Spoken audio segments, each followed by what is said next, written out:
Bonsoir à tous et bienvenue dans ce nouvel épisode du Forum du Parti de la France. Et c'est même un retour en fanfare. Nous sommes dans la rentrée, c'est le premier jeudi du mois de septembre. Ça y est, ça faisait plus d'un mois, 5 semaines qu'il n'y avait pas eu d'émission du Forum du Parti de la France. Donc là, on est de retour, une émission hebdomadaire, rappelez-vous. Et pour ce retour, pour cette rentrée, j'ai invité nul autre que Thomas Joly, président du Parti de la France. Bonsoir Thomas, comment allez-vous? Bonsoir, ça va très bien et je suis ravi de participer à cette émission de rentrée. Je suis ravi de vous recevoir, sachez-le.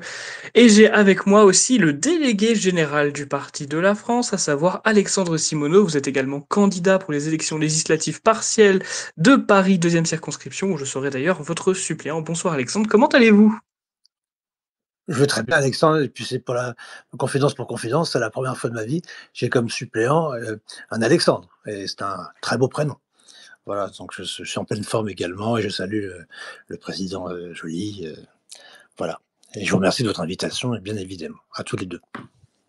Et oui, ça fait deux Alexandres, un certain duo. On aura l'occasion d'en parler un peu plus tard dans l'émission, justement, de cette fameuse élection. Alors d'abord, quand même, question un peu bateau, mais un peu essentielle tout de même, parce que je m'intéresse à vos vies respectives. Thomas Joly d'abord et Alexandre Simoneau ensuite. Avez-vous passé de bonnes vacances? Eh bien, les vacances sont toujours bonnes, bien sûr. J'ai passé de bonnes vacances. Je n'ai pas été carbonisé par la canicule qu'on nous annonçait. Pourtant, j'étais dans le sud et tout s'est très bien passé. Il a suffi que je m'hydrate et que je me mette à l'ombre quand il faisait un peu chaud pour survivre aux conditions atmosphériques apocalyptiques que l'on nous annonçait, puisqu'on voyait des cartes à la télé, vous savez, des cartes quand il y avait plus de 35 degrés. Quasiment la France était c'est même plus rouge ou Bordeaux, elle était en fusion quasiment. Donc je leur propose la prochaine fois de mettre même des effets spéciaux avec des éruptions volcaniques et des coulées de lave quand il fera plus de 35 degrés. Bon bref, on a assisté au délire habituel, mais ça a pris moyen parce qu'il y a quand même eu quelques, en particulier au-dessus de la Loire au mois de juillet, des journées, voire des semaines qui ont été vraiment très très moches. Hein. Donc ils ont eu beaucoup de mal à nous refaire l'épisode de la sécheresse et de faire croire aux gens qu'ils allaient mourir de chaud. Donc voilà, mais on a remis ça. J'ai passé de très bonnes vacances. J'ai pu partir un petit peu. Hein. Je sais que tout le monde n'a pas. Maintenant, ça coûte très très cher de partir en vacances. Surtout que le pouvoir d'achat des familles c'est particulièrement restreint. Et on a pu voir, moi j'ai pu voir sur place en Provence, enfin, sur la Côte d'Azur, qu'effectivement les restaurants, les brasseries étaient désertés. Alors il y avait du monde en vacances, hein, ça c'est pas le problème qu'il y avait du monde qui se baladait, qu'on voyait sur les marchés, qu'on voyait sur les plages, mais en revanche il y a une désaffection générale des restaurants sur les lieux touristiques. Alors il y a deux raisons. Première raison, c'est évidemment la baisse du pouvoir d'achat. Et quand on est père de famille comme moi, moins nombreuse évidemment qu'Alexandre Simoneau, mais voilà, on fait quand même relativement attention. Et s'il y a bien une dépense qu'on peut éviter, c'est le restaurant à plusieurs. Donc forcément, il y a ce facteur qui compte beaucoup.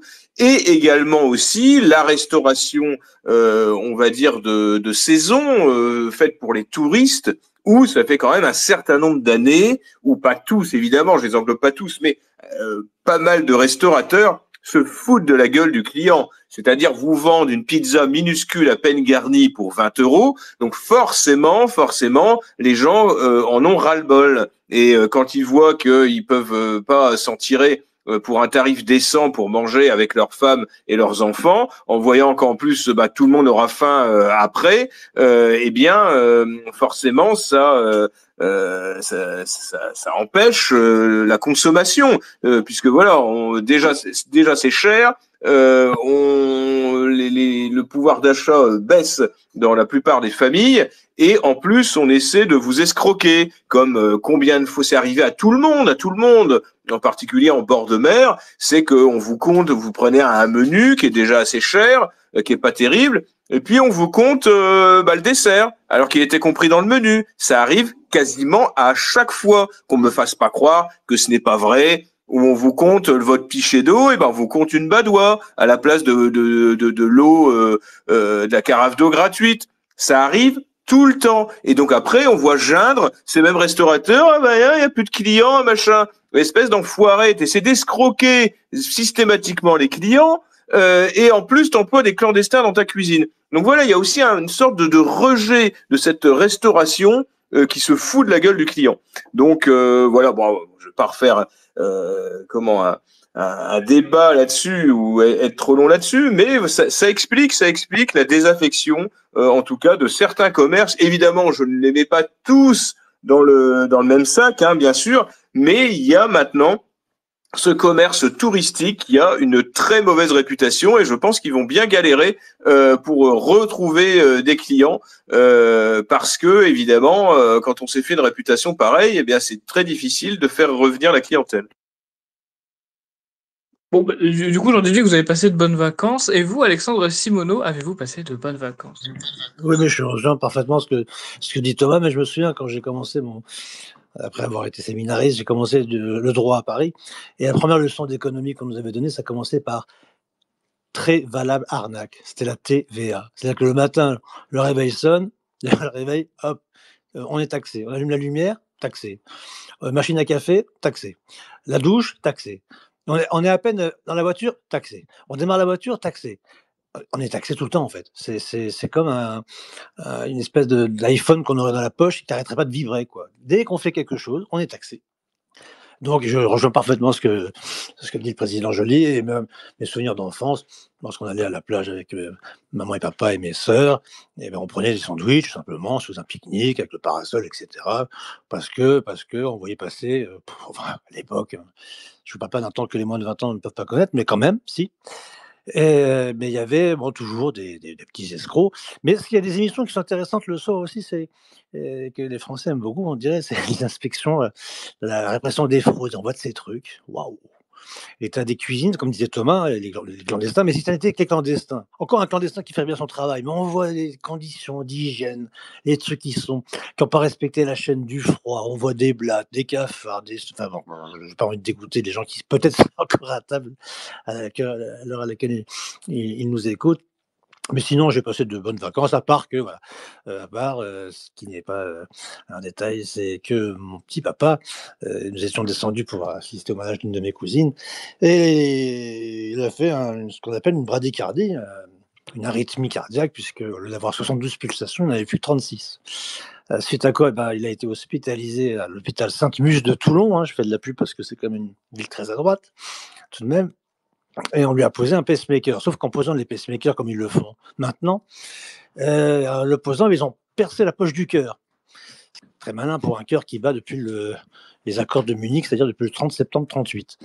Et on lui a retiré pas moins de 800 millilitres de lymphe et de sang, ce qui est l'équivalent d'une grosse bouteille de Pomerol. C'était le, c'était le vin préféré du président Jean-Marie Le Pen. Et troisième opération, repose un pacemaker. Tout ça sur 21 jours. C'était assez... bon, on a la meilleure médecine du monde, mais il faut quand même faire très attention, surtout des personnes qui ont un âge certain. Je dis, moi, j'appelle ça les anciens. Je ne me permettrai jamais de m'appeler mes parents les vieux parce qu'ils n'apprécieraient pas du tout. Mais sinon, non, très, très bonnes vacances. Et puis, je lui ai envoyé mes anciens confrères pour lui apporter chaque samedi et dimanche les sacrements. Voilà, comme je fais de manière assez régulière, dès que quelqu'un est à l'hôpital, je m'arrange toujours pour que de bons et saints prêtres viennent les visiter. Voilà. Eh ben, formidable, les amis, formidable. Moi, de mon côté, ça va. J'ai passé de plutôt bonnes vacances, même de très bonnes, en fait, cela dit. Parce que, vous savez, j'étais à... Bah, je vais le dire, hein, je vais dire la ville, pourquoi pas. J'étais à Royan qui est en Charente-Maritime. Et pour tout vous dire, j'ai vu extrêmement peu de chance pour la France, extrêmement peu d'extra-européens, extrêmement peu d'orques du Mordor, effectivement. Et ça m'a fait tellement bizarre de revenir en France, quelque part, la France de l'Est, la France que je connais, la France que j'aime malgré tout, mais qui ne ressemble plus du tout à la France. Cette France qui est submergée, effectivement, par l'immigration extra-européenne en l'occurrence. dépaysement total, c'est assez fou. C'est-à-dire qu'à l'ouest de la France, j'ai l'impression que c'est la vraie la France ancienne, la France un peu plus des années 50, 60, 70, et que la France de l'Est, c'est plutôt la France, mais en un seul mot, vous savez, L apostrophe A France, parce que je ne reconnais plus effectivement la France à ce moment-là.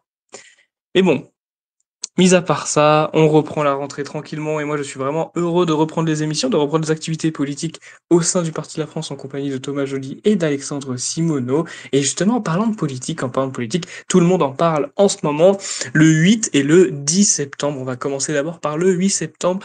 Il y a un 49.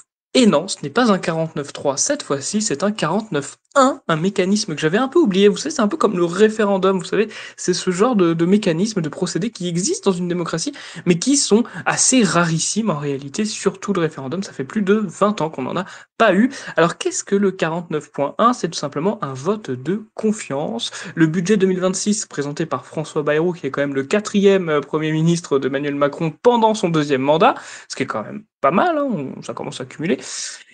Le vote concernera ce budget. Le budget ne fait pas l'unanimité, notamment il y a la fameuse économie sur 2 jours fériés, le 8 mai, donc qui était la capitulation de l'Allemagne, et le lundi de Pâques, qui est évidemment une des fêtes religieuses les plus importantes dans le catholicisme, qui sont vues d'être supprimées si le budget passe.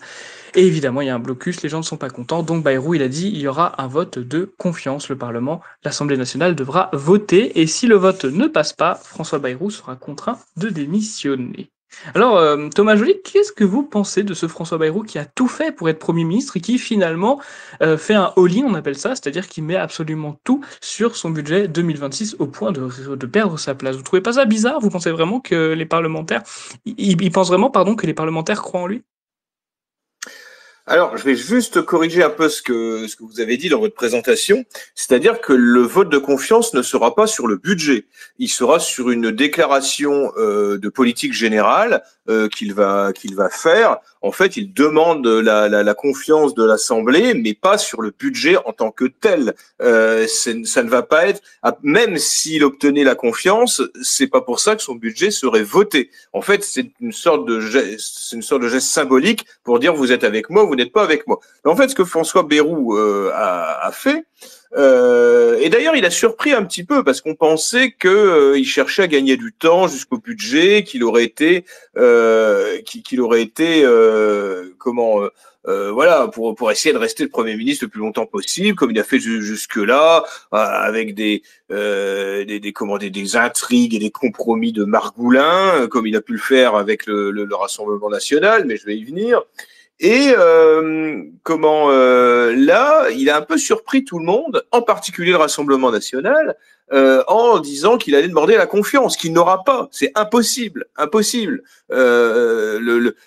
LFI ne lui donnera pas, forcément. Le PS a annoncé que non. Je pensais que le PS allait être un peu plus tergiversé, mais ils n'ont pas osé parce qu'ils savent que ce serait un suicide politique. Et il n'y a que les Républicains. Je pensais qu'ils allaient peut-être s'abstenir, et par la voix de Retailleau, on dit qu'ils allaient essayer de sauver le soldat Bayrou, qui lui-même n'y croit pas. Donc c'est une erreur politique dramatique de la part de Retailleau, puisqu'en plus, semble-t-il, il y a un certain nombre de députés LR qui ne voteront pas la confiance. Bon bref, Bayrou, c'est son chant du cygne, c'est-à-dire qu'il a choisi de partir. Il ne veut pas se faire... donc il essaie de partir de manière un peu plus digne que de se faire retoquer son budget comme ça a pu arriver à Michel Barnier. C'est-à-dire que François Bayrou, ça reste tout de même un vieux barbon très imbu de lui-même, et il imagine, il n'y a que lui qui imagine ça, hein,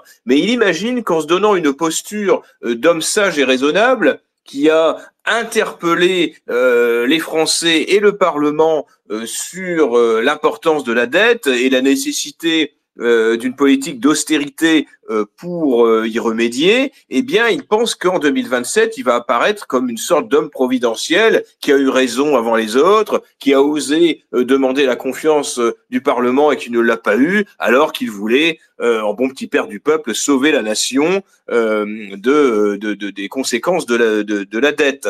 Donc voilà, c'est ce que tente Bayrou, parce qu'il sait très bien que son budget ne pourra pas passer, et il préfère partir dans ces conditions. Car il va partir, car cela va être, il n'aura pas, la confiance ne lui sera pas accordée, et donc dans la foulée, il présentera sa démission à Emmanuel Macron. Le Rassemblement national a été pris de court, même si quelques heures avant, le Rassemblement national, même le matin même, avant que François Bayrou, le 25 août, fasse sa déclaration, le Rassemblement national, les représentants du Rassemblement national disaient déjà qu'ils ne voteraient pas la motion de censure qui serait présentée dès le premier jour de la session parlementaire, donc je crois le 23 septembre, puisque le front, le NFP avait dit qu'il présenterait, comme ils l'ont déjà fait 8 fois depuis que Bayrou est Premier ministre, une motion de censure. Et immédiatement, le Rassemblement national, non, on attendra le budget, on verra bien, on ne censure pas a priori. Pourquoi le Rassemblement national n'avait qu'un seul objectif, c'était de sauver le siège de Madame Le Pen, parce que si il y a une motion de censure qui est votée et une démission de François Bayrou et une dissolution, Marine Le Pen ne peut pas se présenter suite à sa condamnation dans l'affaire des assistants parlementaires au Parlement européen. Donc l'objectif était de gagner du temps pour le Rassemblement national pour sauver le siège et les privilèges qui en découle de Madame Le Pen. Voilà tout l'objectif politique du Rassemblement national, qui possède pourtant un nombre considérable de députés, mais qui n'a pas, pour l'instant, qui n'en a pas fait grand-chose. Le Rassemblement national a refusé de censurer François Bayrou pour obtenir rien du tout. C'est-à-dire que le Rassemblement national aurait pu dire à Bayrou, écoutez, on ne vote pas de motion de censure, mais vous nous accordez quelque chose de symbolique. Imaginez la suppression de l'AME, par exemple, en disant, voilà, on vous demande une chose, un truc symbolique, la suppression de l'AME. C'est pas grand-chose, mais voilà, c'est symbolique et c'est un truc qu'on aura obtenu. Et là, il tenait Bayrou par les couilles, comme il tenait Barnier par les couilles. Mais là, le Rassemblement national ne l'a pas fait, et donc a sauvé 8 fois François Bayrou de la motion de censure. Et il comptait le faire aussi une 9e fois dès le 23 septembre. Et là, Bayrou annonce ça, et là, évidemment, par rapport à son électorat, le Rassemblement national ne pouvait pas dire qu'ils allaient voter la confiance. Voilà pourquoi il est certain que François Bayrou ne pourra pas être sauvé le 8 septembre, et qu'il le sait très bien. Donc le Rassemblement national est obligé d'être offensif, c'est-à-dire de réclamer ce qu'il ne réclamait pas quelques heures avant, c'est-à-dire voter contre, ne pas accorder la confiance à François Bayrou, et demander la dissolution de l'Assemblée nationale pour que les Français retournent aux urnes, alors que jusqu'alors, il n'en était absolument pas question, puisqu'il fallait sauver le siège de Madame Le Pen, qui en cas de dissolution ne peut pas se représenter, même si elle dit qu'elle va le faire. Enfin bref, tout ça pour vous dire que à partir du 8 septembre, eh bien, François Bayrou ne sera plus Premier ministre, il présentera sa démission. Et le président de la République aura 2 possibilités, soit nommer un nouveau Premier ministre qui se retrouvera dans les mêmes conditions que François Bayrou, que Michel Barnier. Donc en fait, c'est une sorte d'impasse politique. Et on a vu là récemment que Monsieur Macron a rencontré, a dit du bien de Monsieur Olivier Faure du Parti socialiste, et bon, je ne vois pas du tout ce que Monsieur Olivier Faure arriverait à faire. Je ne pense pas qu'il arrivera à amadouer les enragés de la France insoumise, ni de convaincre le Rassemblement national. Donc, de toute façon, je pense que c'est voué à l'échec. Donc, il y a une forte possibilité qu'il y ait une dissolution. Et d'autres, certains espèrent même une démission d'Emmanuel Macron, puisque c'est ce que demandait Jordan Bardella, dissolution ou même démission d'Emmanuel Macron, qui est le principal responsable de cette instabilité, de cette France ingouvernable. Et on se demande bien comment un budget va pouvoir être voté dans des conditions pareilles. Donc, il serait tout à fait possible qu'il y ait une nouvelle dissolution, peut-être qui sera annoncée un jour ou 2 jours, ou même le soir même du 8 septembre. Nous allons voir ce qu'il en est. Toujours est-il que le Parti de la France se réjouit des malheurs de cette cinquième République pourrissante, en état de putréfaction, et que je pense que il est très bien que ça saute aux yeux des Français que nos institutions ne correspondent plus à la volonté du peuple, à la représentation réelle du peuple français, et que de nouvelles élections, il ne faut pas craindre de nouvelles élections, qu'elles pourront peut-être permettre de clarifier les choses, ou certains pensent que ce sera à l'identique ou presque. Il semblerait, d'après les sondages, que le fameux bloc central, enfin voilà, cette espèce de marigot centriste, macroniste, tout cela, ce seraient eux les grands perdants. Et que le Rassemblement national aurait un peu plus de députés, enfin au moins autant et même un peu plus, et les filles peut-être un peu moins ou autant. Bon, voilà, ça jouerait peut-être à pas grand-chose, mais en tout cas, ce serait le fameux bloc central qui se retrouverait le grand perdant d'élections anticipées, de nouvelles élections anticipées. Donc écoutez, nous allons étudier ça avec attention. Il faudra regarder aussi ce que donne la mobilisation du 10 septembre. Alors voilà, c'est aussi ce que François Bayrou veut éviter, une censure au moment du budget, mais il veut sûrement peut-être aussi éviter la chienlit qui s'annonce à partir du 10 septembre. Donc il va falloir étudier, il va y avoir quelques jours là qui vont être assez intéressants à observer. Et voir comment politiquement à quoi cela va aboutir. Merci beaucoup Thomas Joly. Et vous, Alexandre Simoneau, vous trouvez aussi que François Bayrou prend la confiance? Oui, je vais essayer d'être toujours un peu, pas l'avocat du diable, mais en tout cas, bon, il a un parcours politique, je dois dire que avec tous les sièges et les responsabilités qu'il a occupés, bon, ma foi, et je rappelle aussi que c'est un homme quand même, c'est vrai qu'il ressemble en plus, il ressemble à Richard Gere, c'est pas une blague, mais c'est un homme qui est bègue, qui était bègue, qui a beaucoup travaillé ça. C'est terrible, le bégaiement, surtout quand on doit prendre la parole devant de telles assemblées, qui était très bienveillant vis-à-vis de Jean-Marie Le Pen de manière très régulière, qui a évidemment tout de suite présenté ses condoléances à la famille, et surtout à Madame Jean-Marie Le Pen, pour la disparition de notre président bien aimé. Et il est le papa de 6 enfants, et je trouve que dans l'affaire de Betaram, dans laquelle ces crapules de l'éducation nationale qui veulent nous faire croire qu'il n'existe que des scandales de pédophilie dans les écoles catholiques, il ferait mieux, comme disait Jean-Marie Le Pen, quand on veut grimper au cocotier, il faut avoir les fesses propres. Parce que si on regarde bien dans l'éducation nationale, allez, ne disons pas d'insanité. Mais enfin, en revanche, les reniements de la route nationale, le RN, enfin on l'appelle comme on veut, moi, dès lors qu'ils ont voté l'inscription de l'avortement dans la Constitution et qu'ils ont voté l'autorisation du suicide assisté, enfin bon, bref, de l'euthanasie, j'ai même éteint la télé, vous voyez, parce que pour moi, c'est inacceptable. Je dis toujours en discours au sein de notre cher parti de la France qu'il y a les PNN. À chaque fois, je me retourne vers notre secrétaire général, je lui dis, je ne parle pas de toi, cher Pierre-Nicolas Nups, mais je parle des points non négociables. Et lorsqu'on est catholique, comme lui, et père de 6 enfants, enfin moi j'en ai 5, et voici, mais on ne négocie pas le droit à la vie. La vie est sacrée. Nous ne sommes pas des chats ou des poussins ou des puces ou je ne sais, les mouches qui sont infiniment respectables et qui respectent très très bien leur créateur en plus. Ils sont créés à l'image de Dieu et par conséquent l'avortement a été défini par le dernier concile, le concile Vatican II, comme un crime abominable. Voilà. Donc dès lors qu'ils ont voté pour cela, moi, c'était terminé.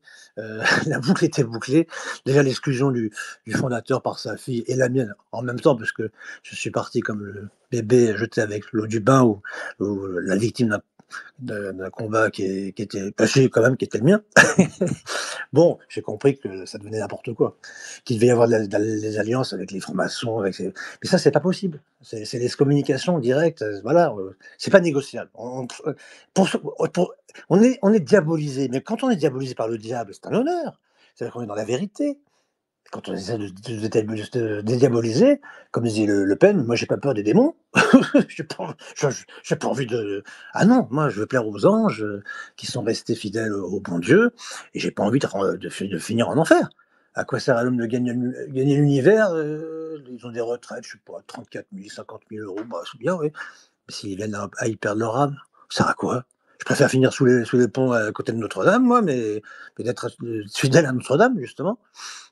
Donc voilà, oui, oui, on va voir cette rentrée. Et puis écoutez, le soir où Marine Le Pen apprend son inéligibilité, elle vient sur le plateau de TF1 en disant: «Mais c'est ma mort politique, mais qu'avez-vous fait, madame Le Pen, lorsque vous avez exclu votre père du mouvement qu'il avait fondé et votre papa, à qui vous devez la vie?» Elle disait au congrès de Tours: «Je lui dois non seulement la vie, d'être la fille que je suis, mais aussi la femme que, et je lui dis simplement merci.» Ah bah oui. Après le traité de Femen, et cetera, beh, c'est sympa ça. L'arroseur arrosé, comme disait monseigneur Lefebvre, les fruits de l'injustice retombent toujours sur ceux qui la commettent. C'est le principe du boomerang, enfin bref. Voilà, c'est comme ça. Donc maintenant, bah, écoutez, nous on s'occupe du parti de la France, hein, pas le parti de l'anti-France, et on ne se renie pas, on est le Front National Canal Historique et pas le Canal Hystérique, et on va continuer notre combat comme père de famille, mais comme simple militant, patriote, au service de la France et des Français d'abord. La France qui est un empire sur lequel le soleil ne se couche pas, et on va continuer à la défendre, coûte que coûte, avec fierté, main propre et tête haute, comme disait notre très cher président. Voilà. Merci beaucoup Alexandre Simoneau. Et oui, c'est important de rappeler notre affiliation effectivement à Jean-Marie Le Pen. Et très bonne phrase, hein, j'essaierai de la retenir. Front National, canal historique et pas canal hystérique. J'essaierai de le retenir. Merci pour vos bons mots. Ah ouais, c'est vrai que Thomas Joly a eu raison de me reprendre, effectivement, parce que j'ai beaucoup parlé du budget. Pourquoi j'ai beaucoup parlé du budget? Bah parce que ça fait l'objet, j'ai envie de dire, comment je pourrais appeler ça, d'une grande manifestation, d'un grand appel à tout bloquer, le 10 septembre, 2 jours après le vote de confiance. D'ailleurs, je me pose la question, je sais que Emmanuel Macron doit reconnaître l'État de Palestine et je sais plus quel est le jour de septembre où il le fera. Mais en tout cas, restons sur le 10 septembre. Globalement, c'est une mobilisation d'ampleur qui est prévue avec beaucoup de revendications comme de ce que j'ai vu passer, le retour de l'ISF, hein, l'impôt sur la fortune, la retraite à 60 ans. Il y a aussi une histoire de retraite, une histoire de justice sociale. Bref, il y a un peu tout et n'importe quoi. C'est un peu comme, vous savez, les Gilets jaunes ou Nuit debout. Il y avait énormément de revendications différentes, mais en tout cas, toutes ces revendications n'ont qu'un seul but, c'est d'appeler Emmanuel Macron à la démission, à la destitution même, bref, qu'il ne finisse pas son mandat et qu'il y ait des élections présidentielles anticipées. Ce serait quand même une première dans l'histoire, Thomas Joly, qui ait des élections présidentielles anticipées de cette manière. Ce serait quand même, j'ai envie de dire, exceptionnel. Moi, j'y crois pas vraiment. Qu'est-ce que vous en pensez, vous? Je crois que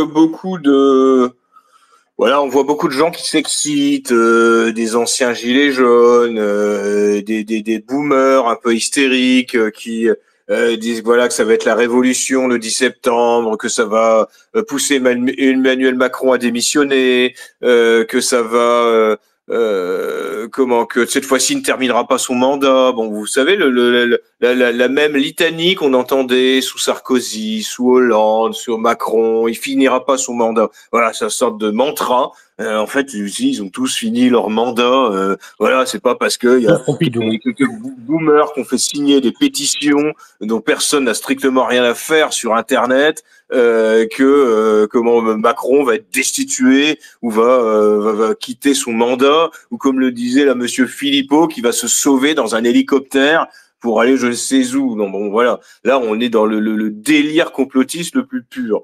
Non, Emmanuel Macron va s'accrocher jusqu'au bout.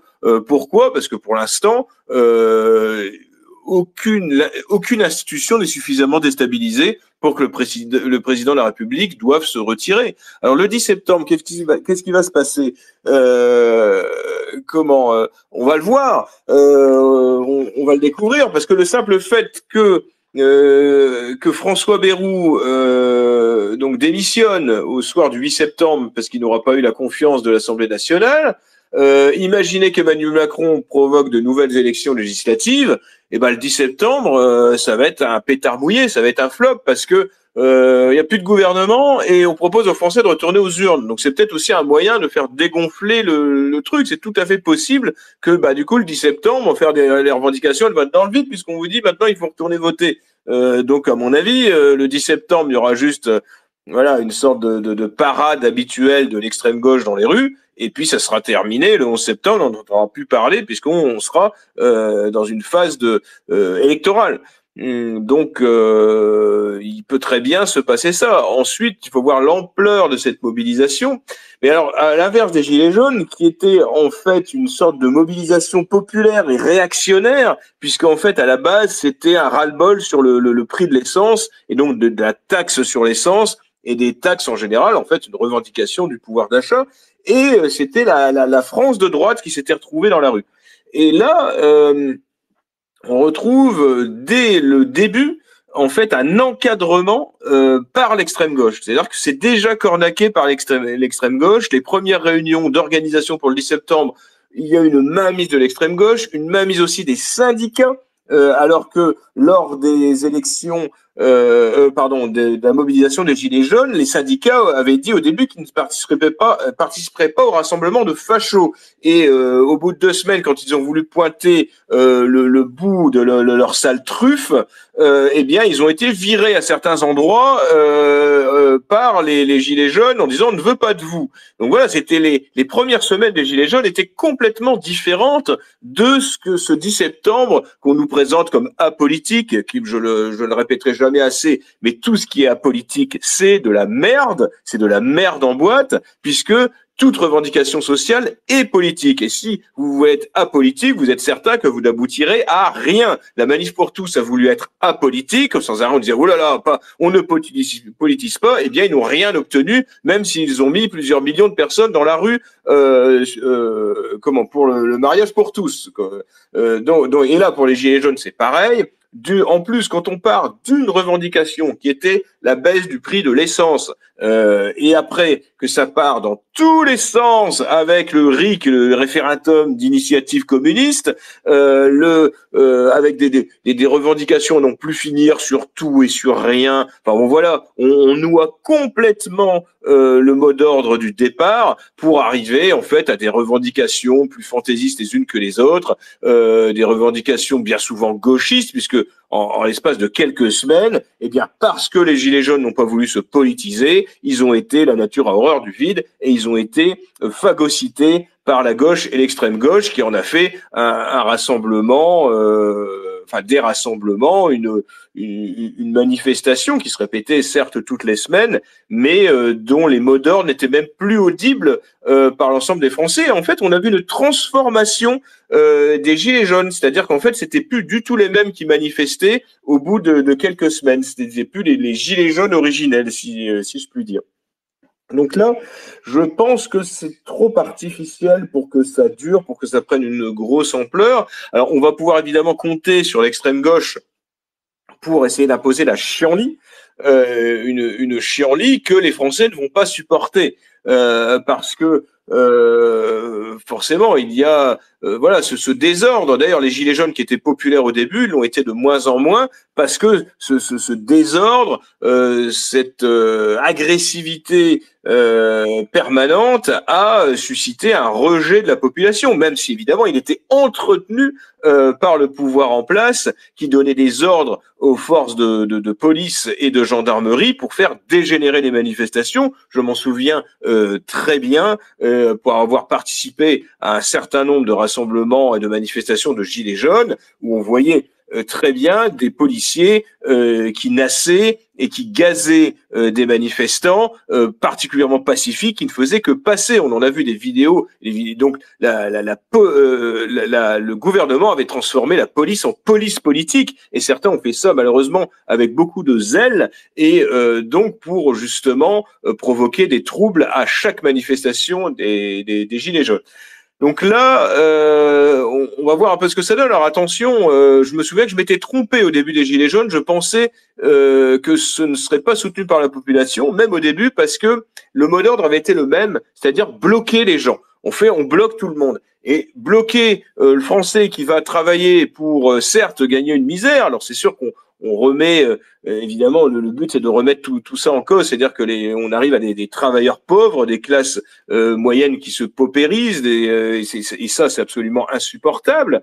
Mais voilà, en empêchant ces gens-là de travailler, donc d'essayer de ramener un maigre salaire pour nourrir sa famille, je ne pense pas qu'on arrive à fédérer le peuple français en empêchant les gens d'aller bosser. Encore quand des chômeurs professionnels et des grévistes professionnels empêchent les Français de bosser. Mais je m'étais trompé pour les Gilets jaunes parce que aussi ça a été fait intelligemment. Les manifestations avaient lieu le week-end. Il n'y avait pas de blocage de travailleurs. Et ça, c'était intelligent de faire ça, puisque si les travailleurs avaient été bloqués ou trop bloqués, n'avaient pas pu aller travailler, là les Gilets jaunes seraient immédiatement mis à dos l'ensemble de la population.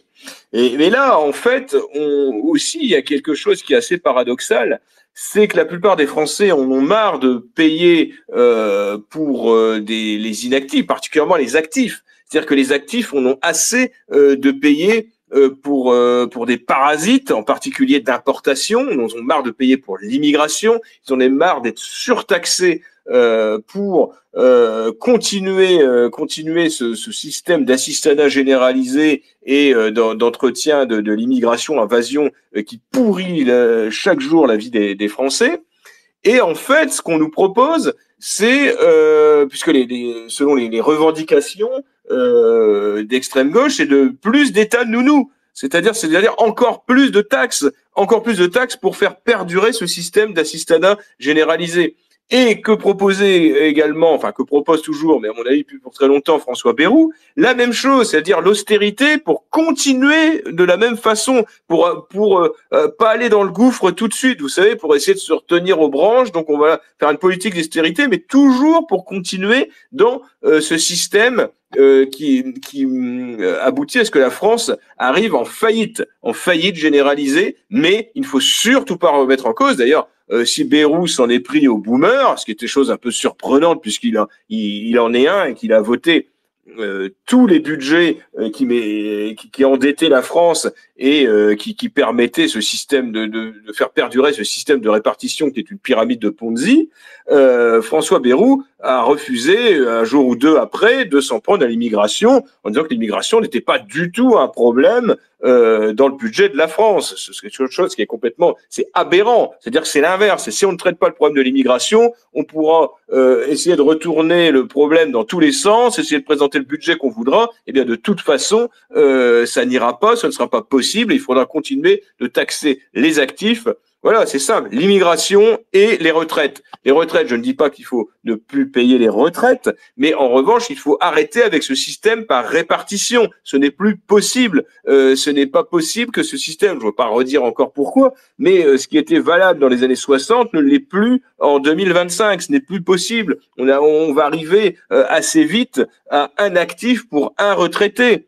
Ce ne sera évidemment donc plus possible de continuer à verser des retraites aussi importantes à certains boomers ou certains retraités, comme c'est le cas actuellement. Ce qui fait qu'on a un déséquilibre des richesses avec des actifs à qui on demande de travailler de plus en plus, de se serrer la ceinture de plus en plus, qu'on taxe de plus en plus, et qui gagnent moins que beaucoup de retraités. Pas une petite minorité, non, beaucoup de retraités gagnent plus que les actifs. Beaucoup de retraités gagnent depuis quelquefois 20 ans plus de 2500 euros. C'est beaucoup de retraités qui touchent cela, pendant que les actifs, maintenant, pour avoir 2500 euros, eh bien, énormément d'actifs n'ont pas ce salaire. Donc, il y a véritablement un problème aussi de patrimoine, puisque la majorité du patrimoine est détenue par des retraités. Donc c'est un problème de société générale. Et en plus, le pire, c'est qu'on sait très bien que ça va se casser la gueule. tôt à court ou moyen terme. Donc donc c'est bien pour cela que tous nos gouvernants nous mentent, ils refusent. Donc là, il y a Bayrou qui a beau dire oui, la dette, mais il a participé à tout cela et il n'ose pas désigner les véritables les véritables coupables et ce qu'il faudrait faire, et en particulier en finir avec cette immigration qui nous coûte non seulement une fortune, mais aussi notre mode de vie et notre sécurité. Nos traditions. Ben voilà, c'est insupportable cette immigration. Il faudrait enfin que les Français réalisent qu'il faut arrêter de voter pour ceux qui encouragent et qui font perdurer cette invasion migratoire plutôt que de systématiquement les réélire à chaque élection. Les Français sont complètement tarés parce que quand vous les croisez, très peu, il n'y a pas beaucoup d'immigrationnistes fanatiques. Mais en revanche, pour traduire leur vote politique dans leur refus de l'invasion migratoire, eh ben, ils n'y arrivent pas. Ils n'y arrivent pas, c'est désolant.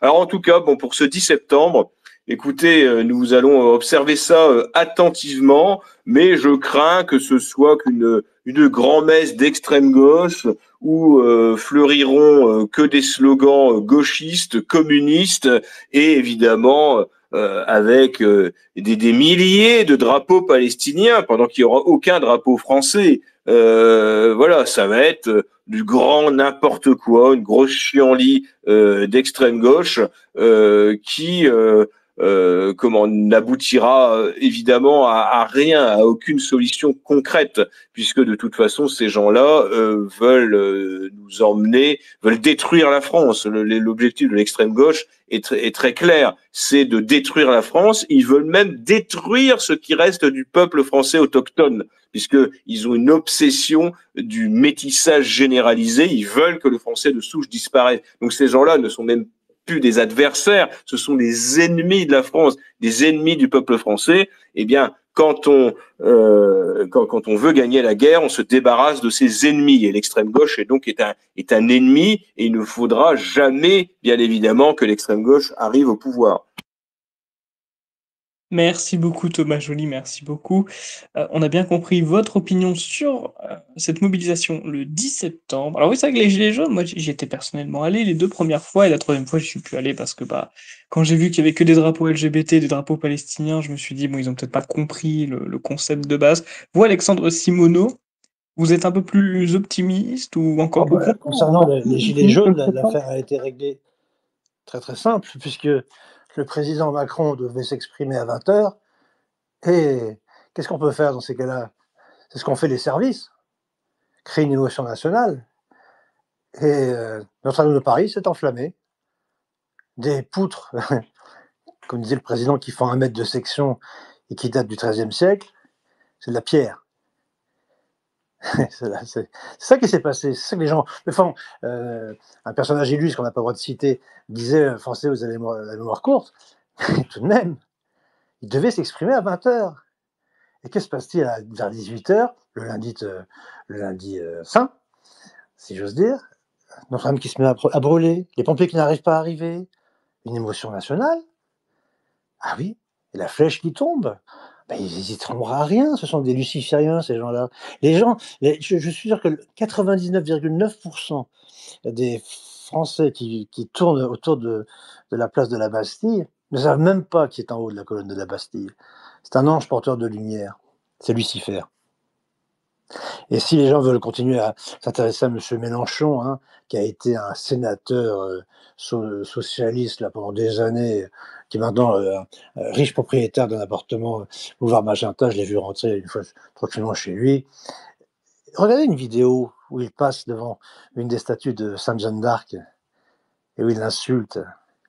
Il dit que c'est une folle. Ça, ces gens-là, c'est Robespierre. Comme le rappelait le président Le Pen, lors de son dernier journal de bord, j'ai tourné avec lui, la Révolution française, avant tout, était une révolution anti-catholique. La Loire, la Seine, était rouge de sang. La guillotine n'arrêtait pas. On a guillotiné le roi. On a guillotiné la reine. Enfermé dans la conciergerie. On palait la tête de Mademoiselle de Lamballe. On lui a montré la tête de sa meilleure amie. Vous imaginez ça?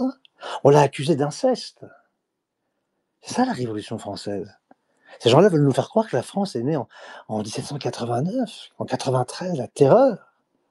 La France, elle est née sur les fonds baptismaux de Reims, par le baptême de Clovis, par Saint-Rémy, dans la nuit de Noël, en 496. Clovis et 3000 de ses hommes. C'est ça la France.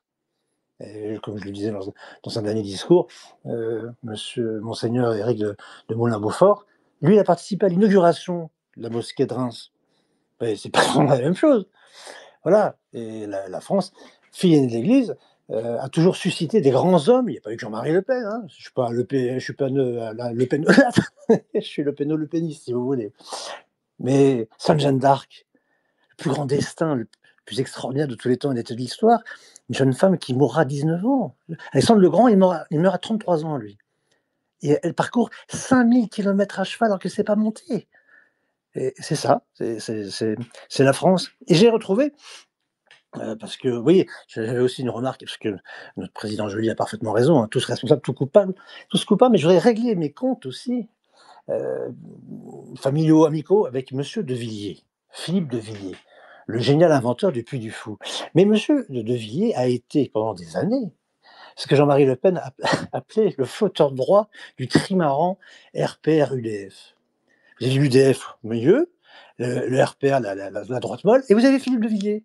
Au premier tour, je fais du Le Pen Canada Dry, hein, c'est du Le Pen sans Le Pen, sans l'odeur de Le Pen. Et au deuxième tour, j'appelle à voter Chirac. À tel point que, avec mon épouse, nous avions l'honneur de garder la maison natale de Jean-Marie Le Pen lors d'un week-end. Et Jeannie et Jean-Marie étaient partis à un mariage, je ne sais plus qui. Et Jean-Marie était tout content, et il revient et me dit, tu sais qui j'ai rencontré à ce mariage? Je lui dis non. J'ai rencontré la mère de Philippe de Villiers. Je dis ah bon? Et tu sais ce qu'elle m'a dit? Elle s'est jetée dans mes bras, elle m'a dit, j'ai toujours voté pour vous, Monsieur le Président, je n'ai jamais voté pour mon fils. Alors qu'on arrête de me présenter les ouvriers de la 13e heure, et qu'on arrête de me présenter M. Philippe de Villiers comme le grand spécialiste de Sainte-Jeanne d'Arc, Saint-Louis. Il est surtout le grand spécialiste de lui-même, si je puis dire. Et c'est pas Jean-Marie Le Pen, Philippe de Villiers. Que ça soit clair, net et précis. Et en 2002, il a appelé à voter Chirac. Voilà. Avec les 82% de crétins. On votait, mais pas crétins, les pauvres Français. Mais Le Pen l'avait posé la question. Il avait rencontré le grand maître d'une je sais pas quelle loge, bref, qu'importe. Et il a dit, mais écoutez, j'étais à 18%. 19, disons 20%, parce que Maigret était candidat. Si Maigret n'avait pas été candidat, en plus, il passait devant Chirac, vous voyez, c'est l'aventure maigretiste. Bref. Et le grand maître de je ne sais plus quelle grande loge lui dit, ah, mais détrompez-vous, monsieur Le Pen. Parce que si, entre le 21 avril et le 5 mai, oui, il y avait eu un vent de populisme déferlant. Tout ce que nous avons réussi à échafauder en 200 ans, tu me tiens pas, je te tiens par la reniflette, tu me tiens par la barbichette, tout ce la République des copains et des coquins, tout s'effondrait. Tout s'effondrait. L'homme qui ne voulait pas le pouvoir.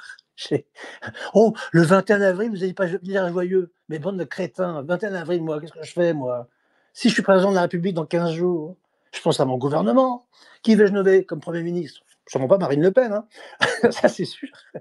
Et j'ai retrouvé, moi, vous voyez, et ça n'a pas pris une ride. Une ride, je sais pas comment on dit.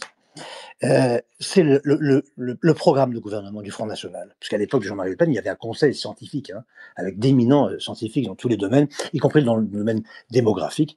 Monsieur Philippe de Bourset-de-Carmont, qui est un ami proche, pourra vous en parler. Spécialiste de la démographie, diplômé de Polytechnique, excusez du peu. Et c'est 300 mesures pour la renaissance de la France, tout y est, si je puis vous dire. L'identité, 1. Immigration, renverser le courant. Famille, pour la préférence familiale. Enseignement, transmettre le savoir. Culture, défendre nos racines. Environnement, sauvegarder notre patrimoine. Prospérité, économie pour la puissance économique. Fiscalité, en finir avec le fiscalisme. Entreprise, produire français. Agriculture, pour la survie du monde agricole. Fraternité, sociale pour la fraternité française. Emploi, du travail pour les Français. Santé, sauvegarder la santé. La sécurité, justice et sécurité pour le droit et l'ordre, avec le rétablissement de la peine de mort qui est la clé de voûte du système pénal. Défense, reconstruire l'armée. Enfin, souveraineté, politique étrangère pour la grandeur de la France. Europe pour l'Europe des patries. Outre-mer pour le rayonnement de la France. Institutions, rendre le pouvoir au peuple. Et derrière, homme de foi, Je crois avec passion que le destin n'est pas inéluctable et qu'il y a pour la France un avenir de grandeur et d'espoir si chacun de nous accepte d'accomplir son devoir de citoyen avec courage et honnêteté. Jean-Marie Le Pen. Merci beaucoup Alexandre Simoneau pour avoir répondu à ma question sur le 10 septembre. Alors oui, d'ailleurs oui Alexandre Simoneau, vous êtes la prochaine question, vous êtes la prochaine actualité, mais du coup je vais laisser parler le président d'abord pour introduire l'importance qu'a un parti politique de se présenter à des élections. Pourquoi je dis que c'est Alexandre Simoneau qui est concerné par la question? Parce qu'Alexandre Simoneau est lui-même candidat avec moi pour suppléant le 21 septembre sur la deuxième circonscription de Paris. Mais avant de vous relaisser la parole, mon cher Alexandre Simoneau, je vais la redonner à Thomas Joly. Thomas Joly, pourquoi est-ce qu'on se présente à des élections partielles en sachant que vous dites que c'est très probable quand même que le gouvernement soit dissous et que donc il y ait de nouvelles élections législatives? Et pourquoi, de manière générale, c'est important de nous présenter pour répondre à tous les détracteurs qui disent que ça ne sert à rien et qu'il faut laisser que les grands partis y aller? Alors, attention, c'est pas parce que M. Bayrou n'aura pas la confiance de l'Assemblée qu'il y aura automatiquement une dissolution de l'Assemblée nationale. Ça, c'est le libre arbitre de M. Macron qui pourra le faire ou ne pas le faire et nommer un nouveau Premier ministre. On n'en est pas du tout certain. En revanche, oui, il peut y avoir de nouvelles élections générales et nous aviserons à ce moment-là. Mais là, le Conseil constitutionnel a été particulièrement sévère pour quelques pinaillages juridiques et de droit électoral, de comptes de campagne, parce qu'il n'y a pas eu véritablement de détournement de qui que ce soit, mais pour quelques petits détails bureaucratiques, administratifs, ils ont invalidé toute une série de candidats. Et là, il y a deux élections partielles, donc une qui se déroule les 21 et 28 septembre, donc à Paris, dans la deuxième circonscription de Paris. Où sera candidat notre délégué général Alexandre Simoneau et qui aura vous-même comme suppléant Alexandre Inger, qui est directeur de la communication du Parti de la France.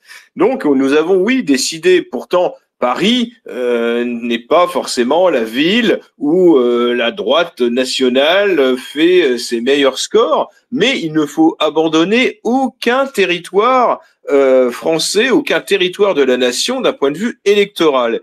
Et oui, au Parti de la France, nous nous présentons aux élections quand nous le pouvons. Et si nous le pouvions, nous nous présenterions à toutes les élections parce que c'est le devoir d'un parti politique et d'un mouvement de droite nationale, comme le faisait à l'époque le Front National, dont nous nous revendiquons être les héritiers politiques, puisque le Rassemblement National refuse cet héritage politique de Jean-Marie Le Pen et du Front National tel que nous l'avons connu avec ses fondateurs et ses cadres qui ne transigeaient pas sur les fondamentaux de notre combat politique. Eh bien, eux se sont présentés dès qu'ils le pouvaient à des élections. C'est comme cela d'ailleurs qu'ils ont émergé avec Dreux par exemple. Dans les Dreux, je crois que c'est 1983. À l'époque, le Front National était équivalent à ce qu'est le Parti de la France aujourd'hui. C'est-à-dire qu'en 81, Jean-Marie Le Pen n'avait pas pu se présenter aux élections présidentielles faute de parrainage. Le Front National n'avait pas vraiment plus de moyens à ce moment-là que le Parti de la France en a aujourd'hui. Donc voilà, et d'un seul coup, en l'espace d'un an ou deux, donc il y a eu le tonnerre de Dreux en 83, suivi de l'heure de vérité en 84 et des élections européennes où le Front National a eu, je crois, 8 ou 10 députés, je ne sais plus exactement, qui ont suivi après les élections législatives de 1986 où il y avait une dose de proportionnelle et où le Front National a obtenu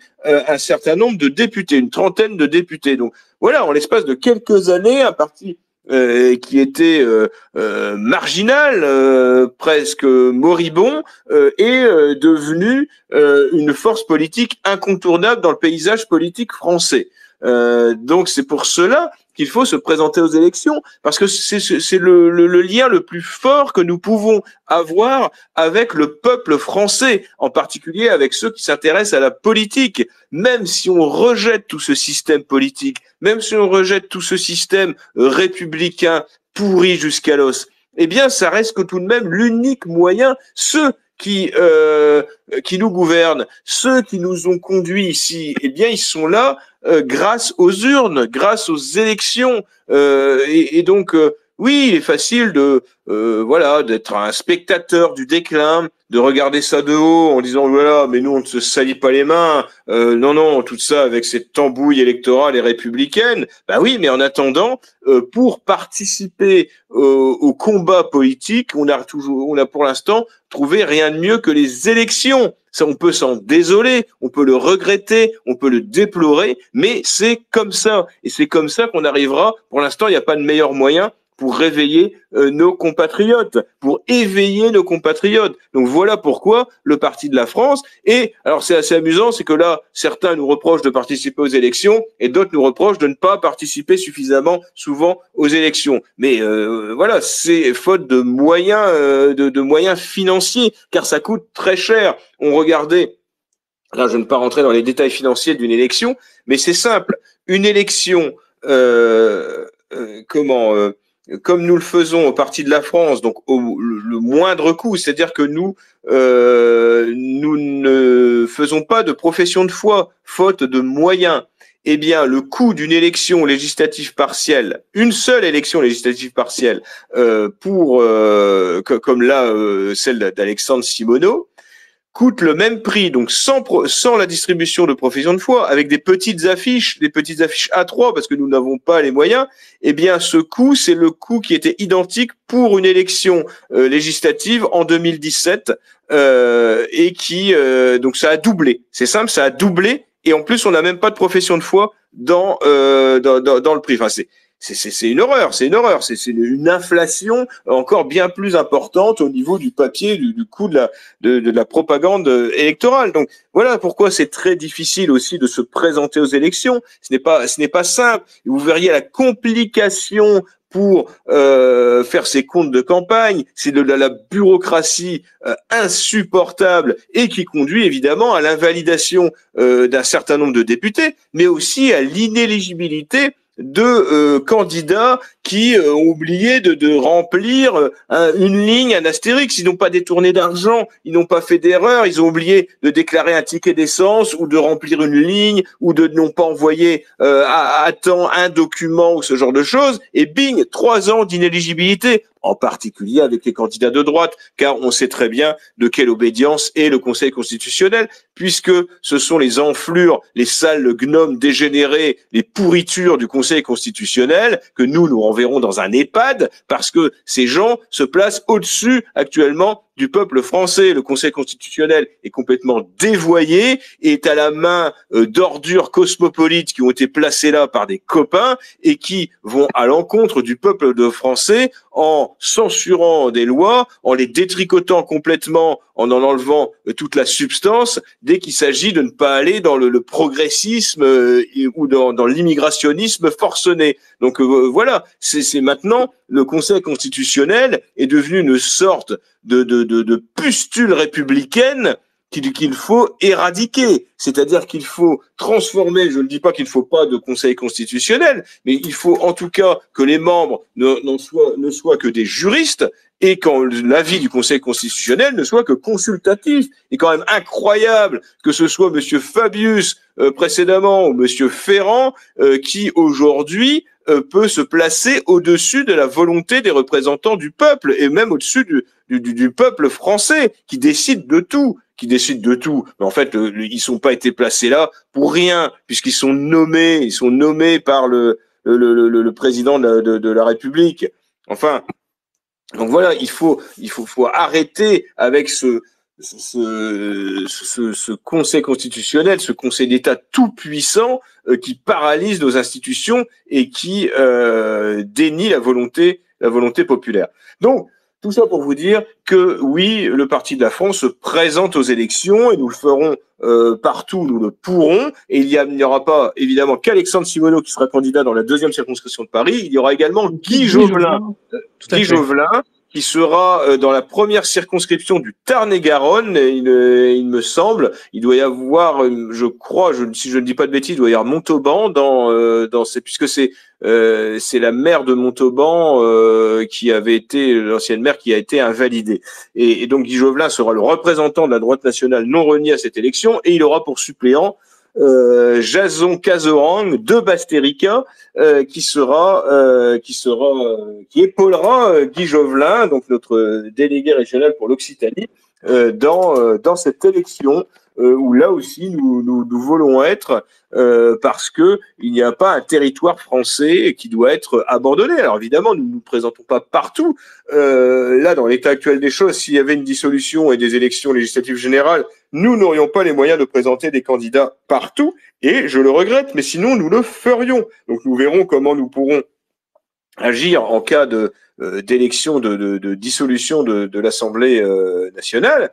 Mais voilà, toujours est-il que sur ces élections partielles, nous serons là. Alexandre Simoneau représentera la droite nationale non reniée, la droite nationale qui a été incarnée pendant des décennies par Jean-Marie Le Pen, parce que nous revendiquons l'héritage politique du Front National, et nous n'avons pas l'intention, d'une part, de confondre l'Assemblée nationale et la Knesset, ni d'autre part de renier tout ce pourquoi nous sommes rentrés en politique. Et donc voilà, les électeurs parisiens des beaux quartiers, puisque la 2e circonscription comprend les beaux quartiers, il y a Saint-Germain-des-Prés, il y a voilà tout le 5e arrondissement, les Invalides. Enfin voilà, on n'est pas dans le 18e arrondissement, on n'est pas à Barbès, hein. Donc voilà, les électeurs, s'ils veulent que Paris reste français et non pas un bidonville africain, eh ben il faut qu'ils votent pour Alexandre Simoneau. Si dans le Tarn-et-Garonne, ils ne veulent pas que ça se transforme en trou à merde du tiers-monde,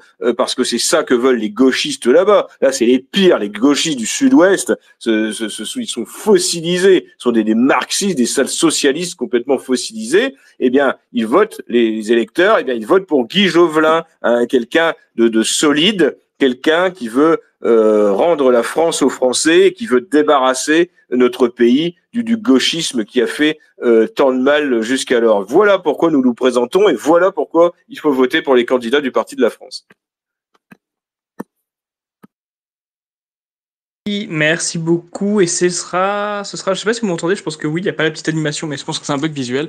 Ce sera le 5 octobre, chers électeurs de la première circonscription de Tarn-et-Garonne. Donc vous savez pour qui voter le 5 octobre 2025, sauf cas de dissolution. Alors oui, j'avais évoqué les dissolutions parce que si le vote de confiance n'est pas validé, il n'y a que trois recours possibles, plus ou moins. Premièrement, changement de Premier ministre, effectivement. Deuxièmement, dissolution de l'Assemblée. Ce qui est envisageable, possible, mais pas certain, effectivement. Et la troisième aussi, parce que je considère que personne n'est assez fou, à part François Bayrou, pour être le Premier ministre d'Emmanuel Macron. On a vu à quel point c'était compliqué d'en trouver un.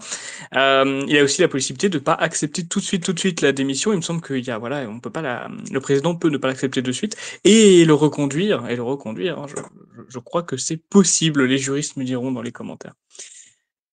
Et oui, Alexandre Simoneau, comment vous la sentez alors, cette campagne que nous menons ensemble? Je crois qu'il existe aussi l'article 16, hein, c'est les pleins pouvoirs.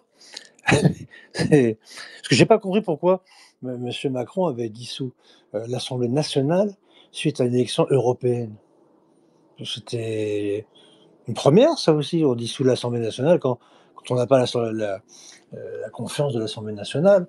Ça, c'était la plus belle connerie de Chirac, c'était d'avoir dissous l'Assemblée nationale, il avait dissous la droite, lui. Résultat, il s'est retrouvé avec Jospin, mais je rappelle que Jospin a fait rentrer moins d'immigrés en 5 ans que Sarkozy, le président qui a suivi M. Chirac. Bref, donc ils disent aussi les pleins pouvoirs, l'article 16, et puis bref, nous on est parfaitement dans l'élection des 21, ou peut-être que du 21, peut-être qu'un candidat, peut-être Alexandre Simoneau ou un autre, aura la majorité absolue, c'est-à-dire 50% plus une voix. Voilà, j'appelle évidemment tous les Parisiens à voter pour moi. Puis J'ai reçu comme premier commentaire sur les réseaux sociaux que j'étais un parachuté. Bah oui, j'ai sauté de la Tour Eiffel en en parapente parce que je suis né à Paris, moi. Le 12 février de l'an de grâce 1978. Ça commençait très bien d'ailleurs parce que c'était une année particulière. Il y avait 3 papes cette année-là.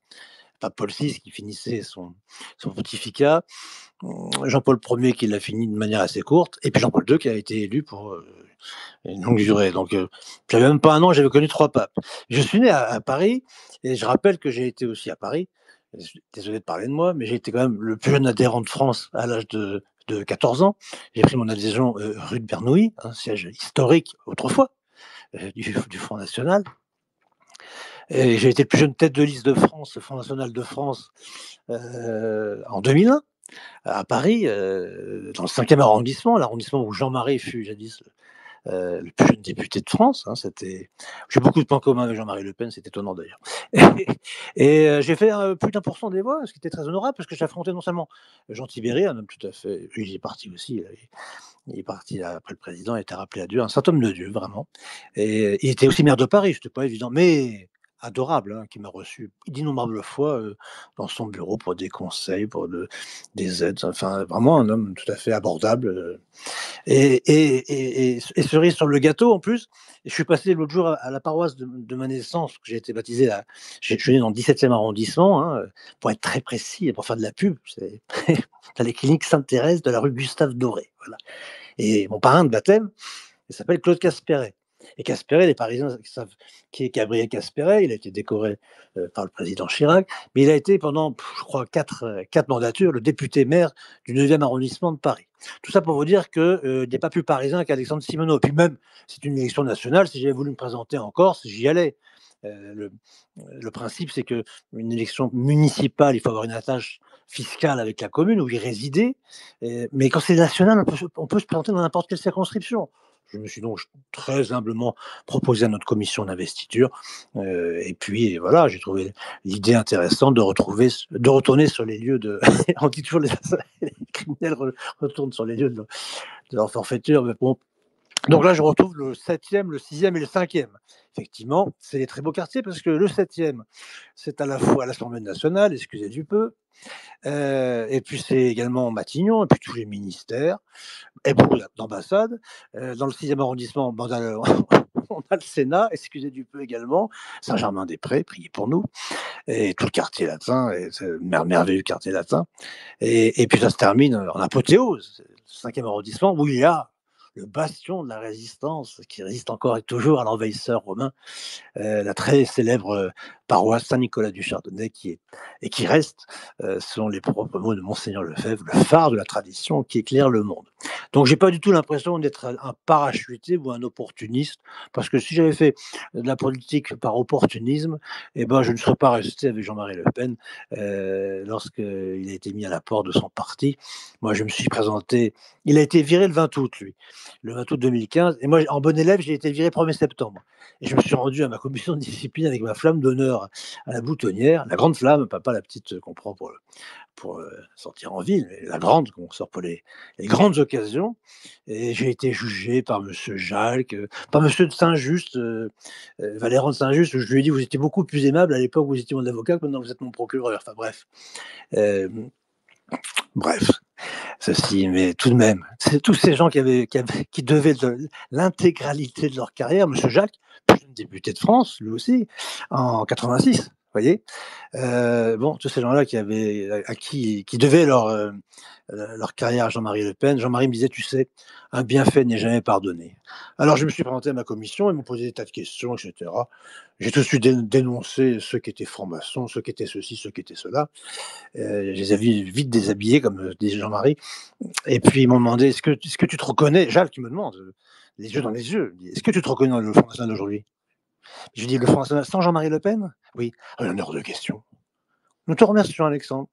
Je suis ressorti tranquillement, j'ai donné quelques interviews à la presse, et Et puis le lendemain, je recevais, 2 jours après, je recevais un recommandé charmant de madame Marine Le Pen: «Monsieur, c'est sympa, bah, j'étais là depuis 25 ans. Je vous notifie par la présence votre exclusion définitive, du Front national et pourquoi pas perpétuelle et pourquoi pas mon excommunication du Front national?» C'était un honneur pour moi, puis j'étais ravi parce que, suite à cela, bah, j'ai passé les 10 plus belles dernières années de ma vie. Enfin, j'ai passé plus de temps avec Jean-Marie Le Pen qu'avec mon propre papa. Parce que à tel point que les gens me demandaient est-ce que j'étais son garde du corps, son chauffeur, son conseiller. Il me présentait comme son conseiller ecclésiastique. Ouais, je veux bien, ouais, mais oui, on était inséparables et nous le sommes toujours, mais ça, c'est la communion des saints. Maintenant, il veille sur nous, là où il est et puis je pense qu'il est très, très bien là, avec Jeanne d'Arc, avec Clovis et monseigneur Lefebvre et tout ce très beau monde, comme on dit. Donc merci au Parti de la France de me faire l'honneur de me présenter, d'appeler à voter pour moi. Et puis ce qui est formidable maintenant avec la technologie, je pense, c'est ce que je faisais quand j'étais gamin, parce que tous les panneaux du Front national étaient systématiquement arrachés. Bon, j'avais toujours un petit rouleau de flamme FN et puis des petits Le Pen vite, et puis je descendais tranquillement, me mettre sur le panneau qui était à côté. J'habitais rue de la Terrasse. Bon, ben, j'allais tranquillement recouvrir mon panneau. Et si chacun veille sur son panneau, même une caméra de surveillance sur le panneau numéro 11, quand j'étais dans le 5e arrondissement, j'avais le panneau numéro 1. Comme mes initiales, c'est AS, donc là, si vous voulez, c'était bien d'avoir le numéro 1. Là, j'ai le numéro 11, donc c'est 2 fois 1. Voilà. C'est encore 1, mais c'est Alexandre et Alexandre. Donc 1, 1. Voilà, c'est facile à retenir. Et chacun En pourra plus, imprimer. et en On plus, a 3. 1, c'est la lettre A dans l'alphabet, en plus. C'est la première lettre de l'alphabet 1. Oui, oui, ah oui, non, oui, ah oui, en plus, oui, ah ben oui, mais même ça j'avais oublié, vous voyez. Bon, ben, merci, merci de ce renfort. D'ailleurs, mon vrai prénom, c'est Alexandre Jacques, d'ailleurs. C'est pas Alexandre, virgule Jacques, c'est Alexandre-Jacques, comme Jean-Marie s'appelait Jean-Marie. Voilà, parce que mon grand-père maternel s'appelait Jacques et que mon papa avait perdu son grand frère et parrain, Jacques, à l'âge de 29 ans, voilà. Donc c'est un hommage à Saint-Jacques. Saint-Jacques de Compostelle, qui va aussi nous aider pour cette campagne. Donc c'est un très beau retour pour le Parti de la France, et c'est un beau retour dans l'actualité actuelle. Je sais pas, parce que les gens disent au jour d'aujourd'hui. Ah moi je veux dire c'est au jour d'aujourd'hui. Voilà. C'est super et encore merci de votre confiance. Votez pour moi, votez pour nous. Bah, merci beaucoup d'avoir, répondu sur ma question concernant l'élection. Alors moi, ce que je rajouterais quand même en tant que suppléant, c'est qu'effectivement, nous, ce sera une campagne qui sera axée sur l'importance de la remigration. Nous serons encore une fois les seuls candidats de la remigration. D'ailleurs, je tiens à préciser qu'il y a quand même 17 candidats sur cette circonscription. Il y en a toujours un peu plus à Paris. Donc, parmi les 17 candidats, seule la candidature d'Alexandre Jacques Simoneau sera celle de la remigration. Ça, c'est très, très, très important. Et que dire aussi, il y a quand même alors j'avais compté 4 ministres, mais Rachida Dati a démissionné, mais il y a quand même des ministres en face, des anciens ministres, voilà, on a Thierry Mariani qui est, ministre des Transports sous Sarkozy, notamment, qui a rejoint, le Rassemblement national, à l'époque le Front national, pendant les élections européennes. On a eu aussi, Michel Barnier, dont on parlait un peu plus tôt d'ailleurs, qui était ancien Premier ministre. Bref, on est face à des ministres. On est face à des ministres. Donc, ce que je vous dis là, c'est attendez-vous à avoir du sport. Comme d'habitude, c'est moi qui m'occuperai de cette communication. Donc, on va voir ce qu'on peut faire avec Alexandre Simoneau. On va encore une fois, s'il vous plaît, attirer Il y les a, projecteurs. il y a aussi une ministre, une ancienne ministre de François Mitterrand, bon, qui n'a pas marqué les esprits. Alors peut-être que elle avait dû son marocain à quelques prestations dont avait l'habitude François Mitterrand, hein, qui était un chaud lapin. Elle s'appelle Bredin, Frédéric Bredin. Je crois qu'absolument personne ne s'en souvient. Il y a quand même une ministre de Mitterrand, quoi. Bon, pas de René Coty, mais quand même de François Mitterrand qui se présente à cette élection. Bah, en fait, j'avais complètement oublié son nom parce qu'elle m'a pas marqué. C'est pour ça que j'avais juste cité la valeur numérique, mais j'avais complètement oublié son nom. Je dois l'admettre, je dois l'admettre. C'était plus dans mes fiches, voilà. En plus, c'est pas une époque du tout que j'ai connue, donc c'est vrai. Mais oui, oui, donc voilà, ce sera une élection qui serait, j'espère, sera assez médiatisée vu, on va dire, vu les têtes d'affiche qu'il y aura. Et oui, le candidat Reconquête, ce sera Hilaire, hein, donc le président de Génération Zemmour. Et je crois que c'est la première fois qu'on sera face à Reconquête. symboliquement, pour moi, ça signifie beaucoup. Donc nous, on mènera la campagne au mieux, on fera le mieux possible, on fera le plus gros score possible, n'est-ce pas? Et on expliquera aux Parisiens l'importance de la remigration et que Paris redevienne une belle ville. Voilà. Parce que Paris, personnellement, c'est mal Alors, fait en France. Oui, Thomas? juste un mot pour les gens qui pourraient nous reprocher en disant mais vous avez présenté quelqu'un contre un candidat de Reconquête. Voilà, c'est le parti de la France qui incite à la division. Bien, en fait, on ne savait même pas qu'il allait y avoir un candidat Reconquête. Alors que Alexandre Simoneau a déclaré publiquement sa candidature, et nous savons très bien que les gens de Reconquête lisent nos publications, et donc Alexandre Simoneau a déclaré sa candidature avant, de manière publique. Je ne parle pas de dépôt à la préfecture, mais a déclaré avant qu'il se présentait à cette élection, avant même qu'on entende parler du candidat de Reconquête. Donc que nous ne nous accuse pas, nous, le Parti de la France, d'avoir présenté quelqu'un alors qu'il y avait un candidat Reconquête. Nous ne savions pas qu'il y avait un candidat Reconquête. Ils n'avaient absolument pas communiqué là-dessus. Ils ont communiqué le dernier jour du dépôt des candidatures, le vendredi. Avant, ils n'avaient même pas dit qu'il y aurait un candidat. Donc déjà, je veux dire, la division ne vient pas de la part de la droite nationale non reniée, ne vient pas de la part du Parti de la France, puisque nous avions annoncé quelques jours avant, je crois au moins une bonne semaine avant, qu'Alexandre Simoneau allait à cette élection. Et Reconquête a présenté son candidat le dernier jour du dépôt. Et donc là, évidemment, c'était trop tard. On était candidats tous les deux. Donc, qu'on ne reproche pas au Parti de la France d'avoir fait le jeu de la division. Reconquête, peut-être même, avait pas prévu de présenter de candidat. Il en a peut-être même présenté un parce qu'il y avait un candidat du Parti de la France. Voilà où ils en sont à Reconquête. Donc écoutez, c'est pas non plus une concurrence avec Reconquête, mais c'est vrai que c'est désolant. Alors que nous avons régulièrement soutenu les candidats de Reconquête, et je le rappelle, alors qu'Alexandre Simoneau, aux élections législatives de 2024, était candidat de Reconquête du Parti de la France, mais aussi de Reconquête, investi par Reconquête. Donc voilà, que l'on ne fasse pas le reproche au Parti de la France d'avoir présenté une candidature parasite, puisque la candidature de Reconquête a été faite au dernier moment. Et oui, Oui, absolument. j'ai fait plus d'1% en Allez-y, plus. Alexandre. Donc grâce à moi, ils ont une subvention en plus. Et tout le monde ne fait pas plus d'1% de sa circonscription. Ah Totalement. oui, effectivement, vous avez dépassé les 1, oui, effectivement. Oui, bah oui, à tout Bravo. seigneur, tout honneur. Effectivement, bravo à vous, bravo à vous. Continuons si vous le voulez bien. Ah oui, une attaque au couteau à Marseille. Alors j'avais vu la vidéo. De ce que j'ai compris, c'est un règlement de compte, mais c'est vrai que ça ressemblait un peu à un attentat parce que j'entendais de l'arabe déjà. J'ai cru entendre aussi des Al Akbar également, que Dieu est grand. Et aussi, c'est-à-dire ça m'a un peu interloqué, mais c'est vrai que les policiers en question qui ont abattu l'homme, et ben, ils étaient habillés de la même manière que la racaille. Donc ça m'avait un peu surpris, c'est-à-dire la sacoche, voilà, le pantacourt, la barbe, etc. Bref, c'est anecdotique. Au final, ce qui n'est pas anecdotique, c'est de voir que la Tunisie a réagi, le gouvernement tunisien, en disant que c'était un meurtre, qu'on n'avait pas à tuer ce pauvre Tunisien, que c'est un ange parti trop tôt, un peu comme un certain Nahel d'ailleurs. Enfin, je sais pas ce que vous en pensez, Thomas Joly, mais c'est quand même exceptionnel. Pourquoi le gouvernement tunisien met son nez là-dedans? Peut-être qu'il aurait mieux fallu qu'il garde le silence. Écoutez, j'ai fait un communiqué aujourd'hui à ce propos, mais c'est totalement hallucinant.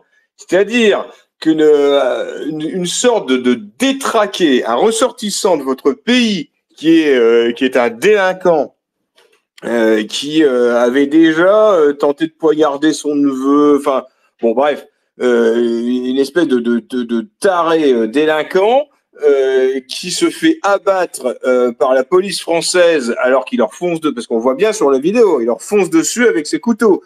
À aucun moment on peut se dire qu'il ne faut pas abattre ce fou dangereux.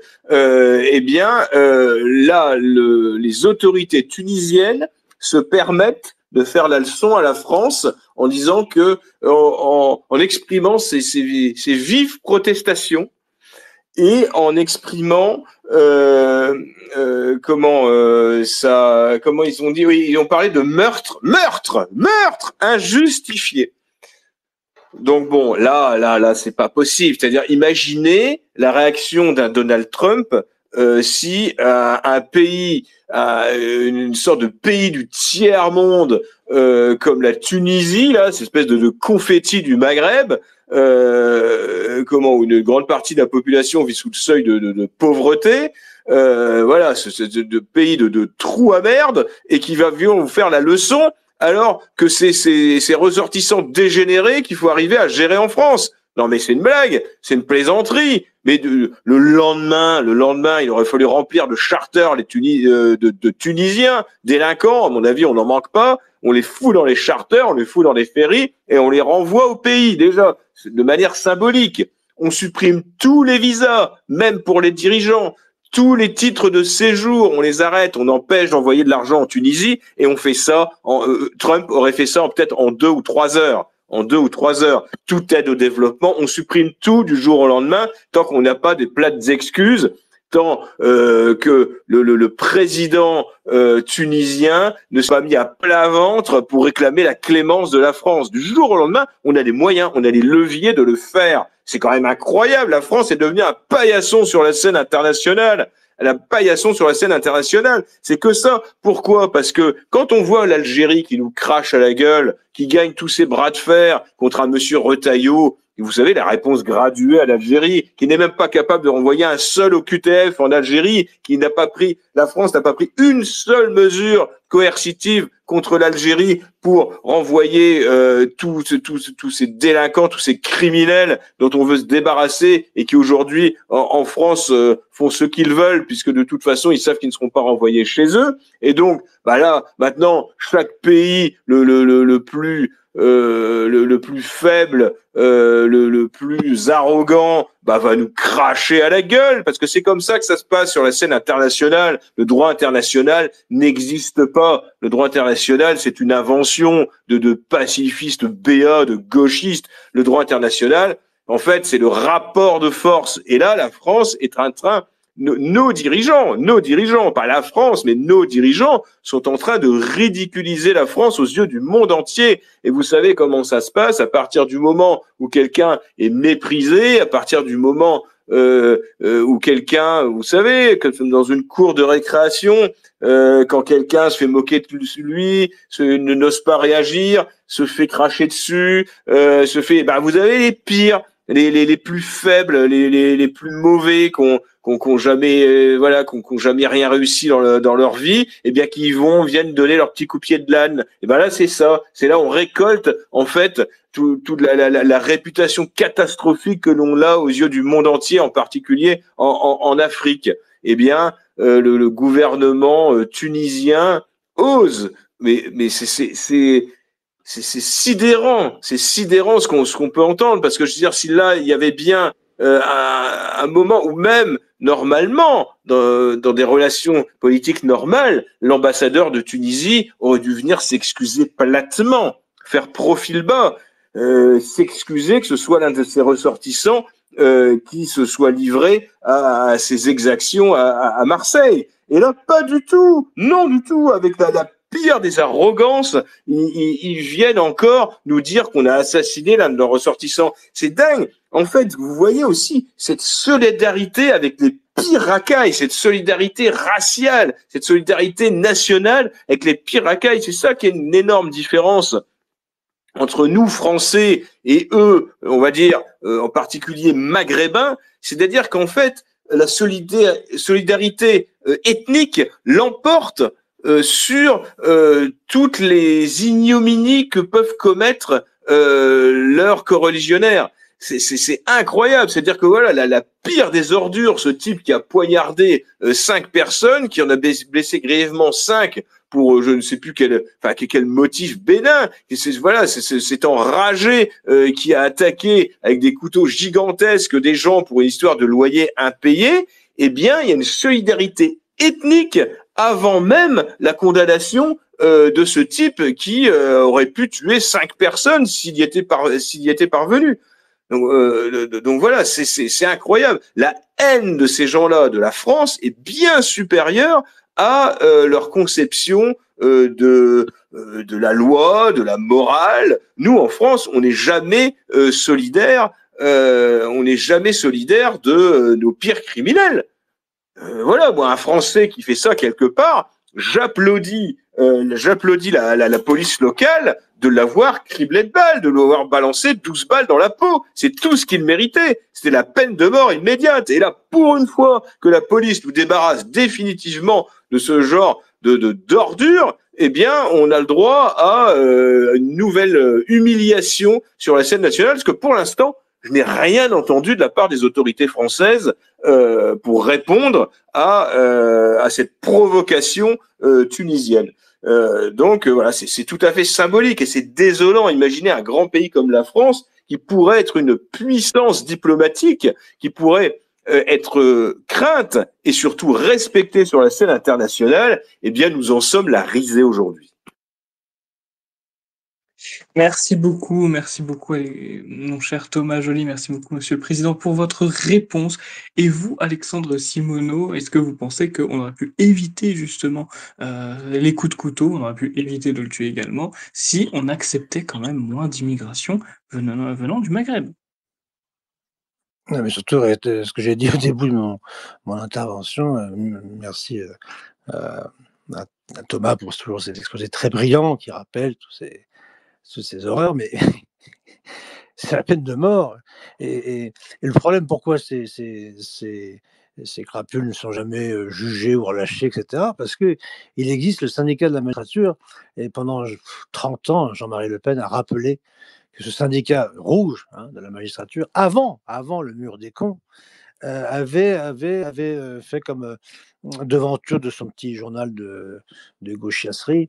Ils avaient monté un cochon avec avec un képi de flic.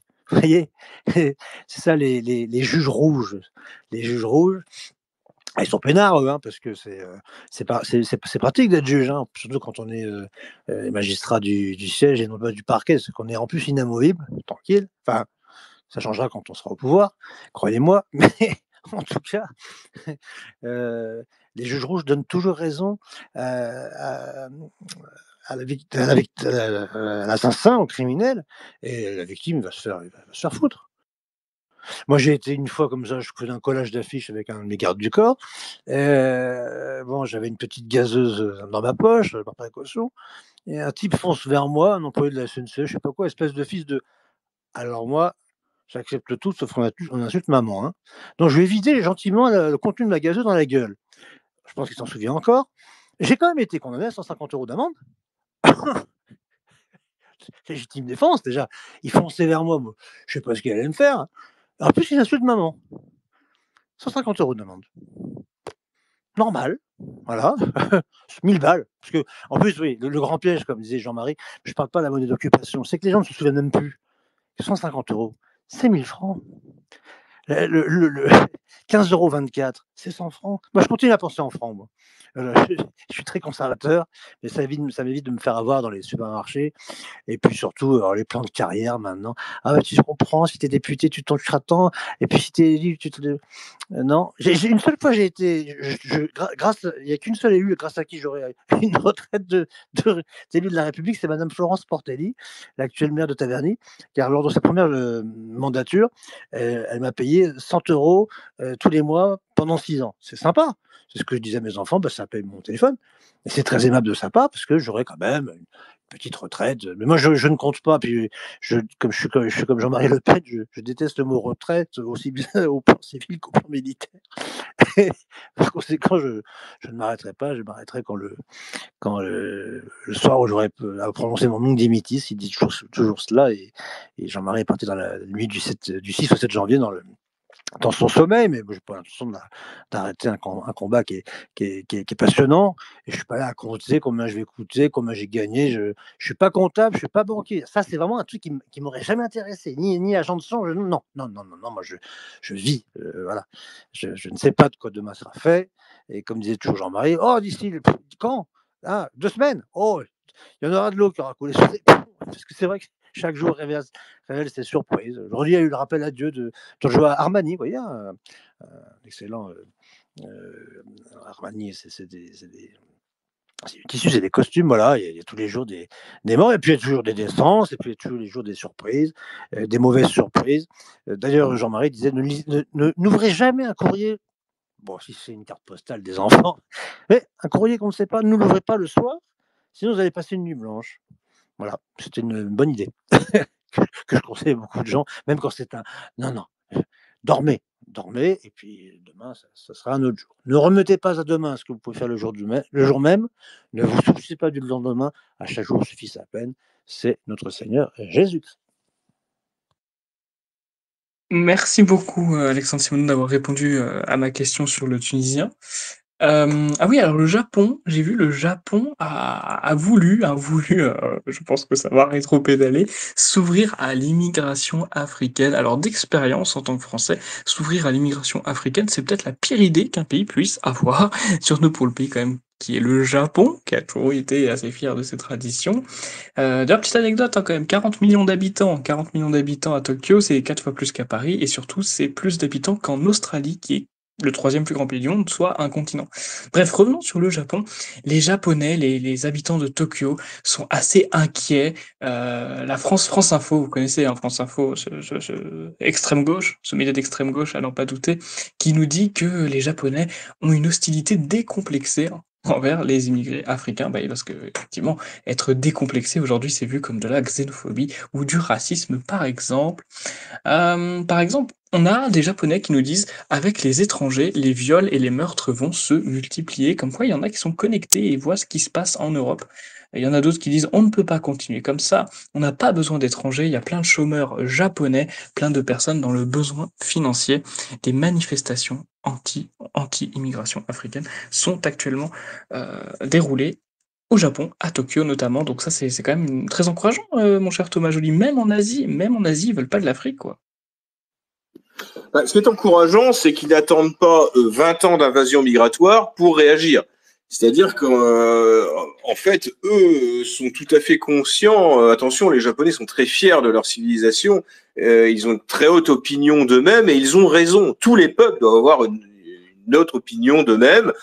C'est la fierté nationale, la fierté de son identité. Et c'est comme ça que les peuples perdurent, évoluent en préservant leur mode de vie, leur tradition, et aussi il y a rien d'exceptionnel à estimer que sa civilisation est supérieure, à estimer que son pays est le plus beau du monde. C'est normal, ça s'appelle la fierté nationale. Eh bien, les Japonais l'ont chevillé au corps et forcément. C'est étonnant dans ce pays qui jusqu'alors était très protégé du cosmopolitisme, de l'invasion migratoire, et là on voit qu'ils ont donc pour l'instant il y avait quelques étrangers, mais c'était assez résiduel. C'était principalement des Asiatiques, des Philippins, des Coréens, quelques Chinois, mais pas grand-chose. On a vu arriver plus récemment tout de même des étrangers qui sont venus d'Iran, d'Afghanistan, du Bangladesh, de l'Inde, du Pakistan.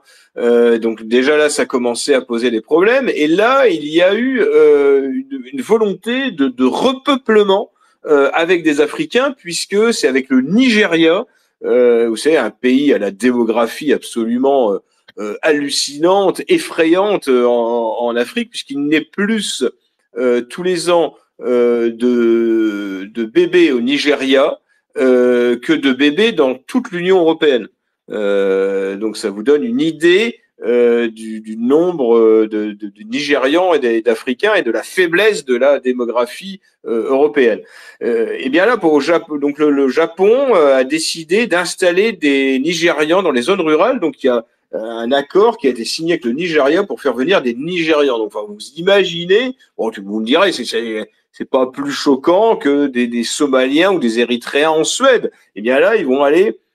Donc, Bruno Gollnisch s'est exprimé là-dessus. Il a été interviewé par Boulevard Voltaire.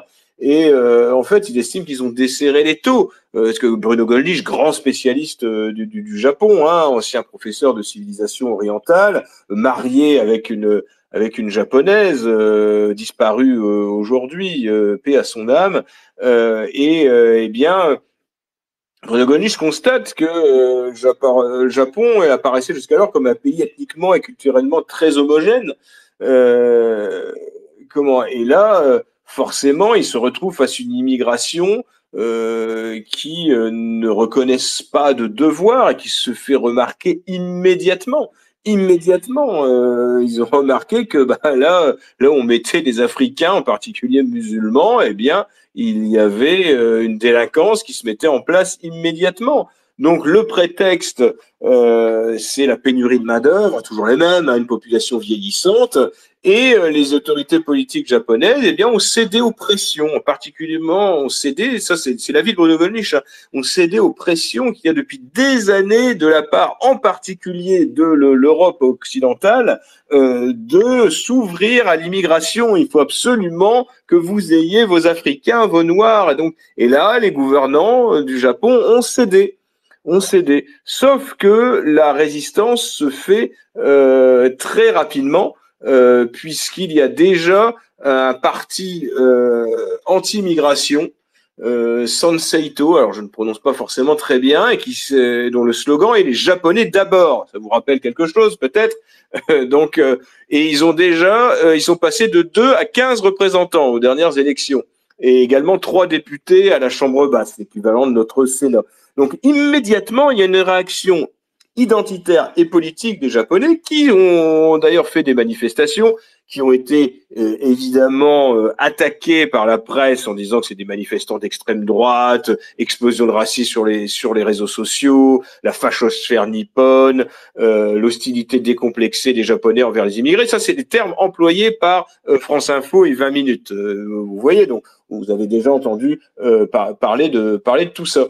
Donc le Japon, qu'on pensait être un bastion hermétique à toute immigration, à toute invasion migratoire, eh bien non, ils ont cédé. Ils ont cédé et on souhaite que la population parvienne le plus rapidement possible à freiner, empêcher cette installation d'Africains sur leur sol, parce qu'on sait que ça ne fonctionne pas, le vivre ensemble ne fonctionne pas, le melting pot ne fonctionne pas nulle part, ça ne marche jamais, et ça entraîne des sociétés multiconflictuelles et ça met en danger les peuples autochtones systématiquement.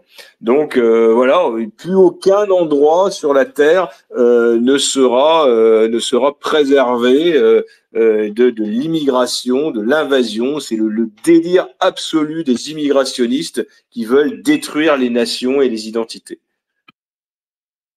Merci beaucoup, mon cher Thomas Joly, d'avoir répondu. Et oui, l'Europe, au moins, pourra servir d'exemple aux autres continents pas encore envahis, comme par exemple le Japon, des choses à ne pas faire. Voilà, des choses à ne pas faire. Ils n'ont pas attendu 20 ans, comme vous l'avez dit, de submersion migratoire. On a permis d'illustrer ça avant.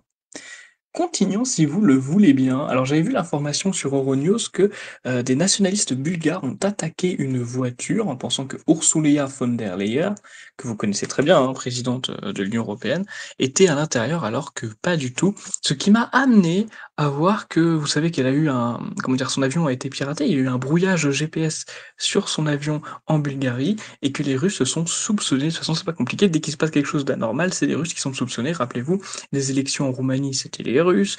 La victoire de Donald Trump, c'était les Russes. Bref, à chaque fois qu'il se passe quelque chose, ce sont forcément les Russes. Vous, Alexandre Simoneau, vous pensez que c'est les Russes derrière tout ça? Le réchauffement climatique, c'est les Russes. C'est ce qu'avait dit Marine Le Pen entre les deux tours. Oui, si Jean-Marie Le Pen était élu, les fleuves arrêteraient de couler, ça serait le début de l'ère glaciaire. Oui, c'est toujours la faute des Russes. Si son avion a été brouillé, elle n'a qu'à prendre le train, le bateau, et puis si elle n'est pas contente, elle démissionne. Puis voilà. Qu'on arrête d'accuser les Russes, parce que heureusement qu'ils sont là. Hein. Je rappelle que l'Europe, elle va de Brest à Vladivostok. Hein. C'est une Europe boréale. C'est ça la véritable Europe. Quant à Madame Van der Machin, c'est une énième présidente de je sais pas quoi. Si elle a peur de prendre l'avion, l'hélicoptère, elle a qu'à prendre, je sais pas. Elle a qu'à prendre la porte. Merci beaucoup, Voilà. merci beaucoup Alexandre Simoneau pour d'avoir répondu. Effectivement, oui. Moi de mon côté, j'en sais rien. C'est les Russes. J'ai pas assez d'informations et d'ailleurs personne n'a assez d'informations pour trancher. Mais j'ai l'impression qu'on accuse les Russes un Tout le peu monde s'en fout. trop facilement. Qu'avez-vous dit? Excusez-moi, Alexandre. Tout le monde s'en fout, surtout de son avion. C'est pas pour... Elle n'est pas le centre du monde, c'est pas le pape. Hein. Attention. Je suis plus inquiet de l'avion du pape que de l'avion de Madame, je sais pas quoi, Bref. Von der Leyen. C'est de l'allemand. Elle est née en Belgique, mais elle est Oui, allemande. non, Enfin mais bon. on a oublié tout à l'heure de rappeler une très belle symbolique à propos du pape tout de même, parce que le pape Sa Sainteté Léon XIV a quand même réussi à naître jour pour jour, quasiment heure pour heure, pour le 80e anniversaire de la fin de la Seconde Guerre mondiale, le 8 mai 2025. C'était pas mal ça. François s'en est allé, le lundi de Pâques après une ultime bénédiction Urbi et Torbi, hein, je veux dire ça, dans la ville et hors de la ville. Et Léon XIV est arrivé le 8 mai 2025. Voilà, encore la Providence. Effectivement, bah, je m'attendais pas à un lien avec Louis XIV dans la question, mais pourquoi pas. Léon XIV, excusez-moi, mais pourquoi pas, pourquoi pas. Louis Continuons. XIV. Léon XIV, Oui, Léon XIV, tout à fait. si vous voulez, Louis XIV, ça ne me dérange pas non plus. Le roi Soleil, c'est pas de problème. Continuons si vous le voulez bien. Alors, une élue voilée de Molenbeek qui demande aux Belges de dégager s'ils ne sont pas contents de l'islamisation de leur pays. Alors, on se rappelle très bien de Islam. C'était comment déjà Sharia for Belgium, un parti politique qui a perduré de 2008 à 2012, qui a été dissous en 2012 pour des raisons assez évidentes. Et d'ailleurs, il y a même le parti Islam, ISLAM. C'est un anagramme pour je ne sais plus quoi, mais en gros, c'est un groupe de chiites complètement tarés. La situation en Belgique est, je pense, pire qu'en France. En plus, Molenbeek, on se rappellera que c'est quand même la ville d'origine de beaucoup de terroristes qui ont fait beaucoup de mal en France, notamment lors des attentats du 13 novembre à Paris, 2016. Thomas Joly, est-ce que vous aussi, vous pensez que nous devons dégager parce qu'on n'accepte pas l'islamisation de l'Europe? Alors, on en revient à ce dont on parlait tout à l'heure, avec l'arrogance voilà, des Tunisiens, l'arrogance de l'Algérie, et puis l'arrogance des occupants. À Molenbeek, bon, voilà, c'est un quartier bruxellois quasi entièrement colonisé et islamisé, comme vous le rappeliez d'ailleurs, qui est le foyer de nombreux terroristes.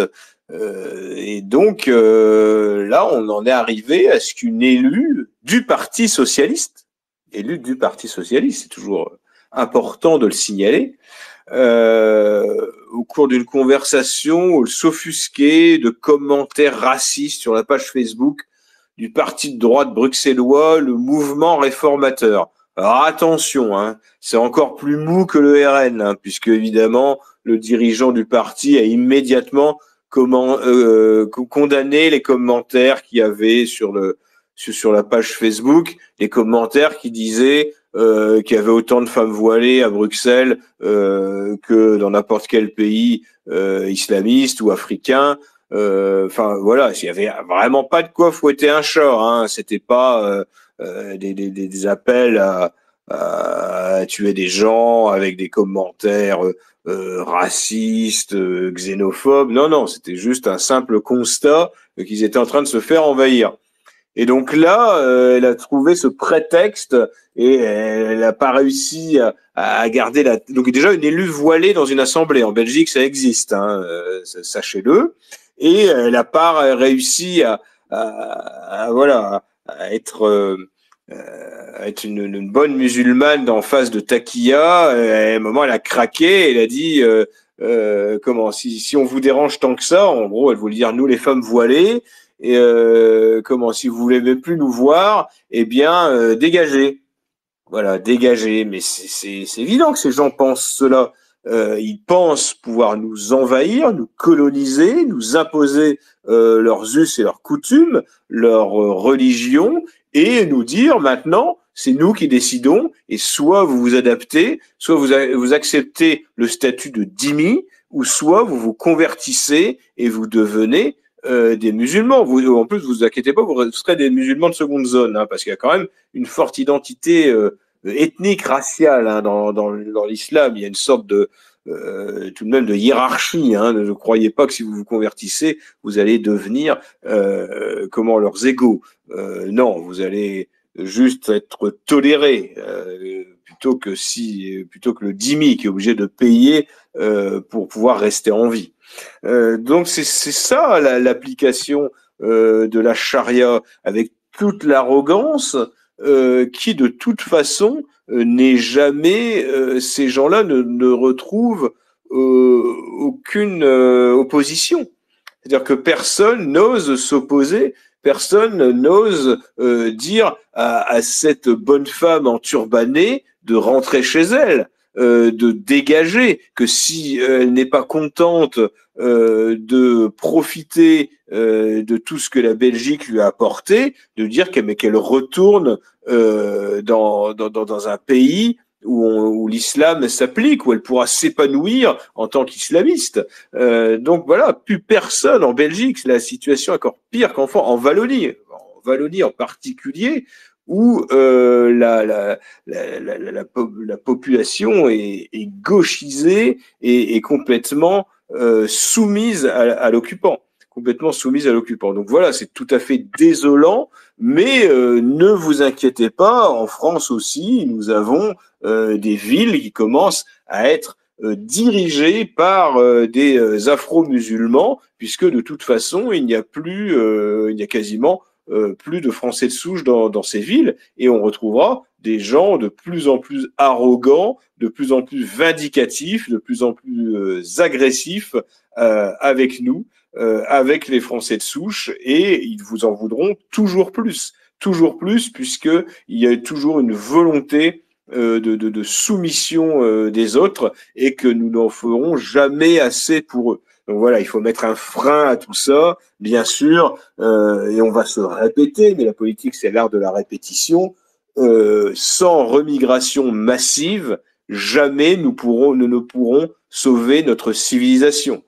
Voilà, il n'y a pas d'arrêt de l'immigration, il n'y a pas d'assimilation possible des populations, des masses d'extra-européens qui sont aujourd'hui en France et en Europe. La seule solution, ça va être la remigration massive et générale d'une grande majorité de ces populations qui sont inassimilables et qui n'ont même pas vocation à s'assimiler, et ce n'est même pas souhaitable qu'elles s'assimilent, parce que d'une part, ce n'est pas possible, et que de toute façon, une telle masse change complètement, même, je ne suis même pas obligé d'utiliser le conditionnel, mais change même nos nations, change même l'Europe tout entière, puisque nos modes de vie, nos traditions, notre identité, tant culturelle qu'ethnique, est en train d'être transformée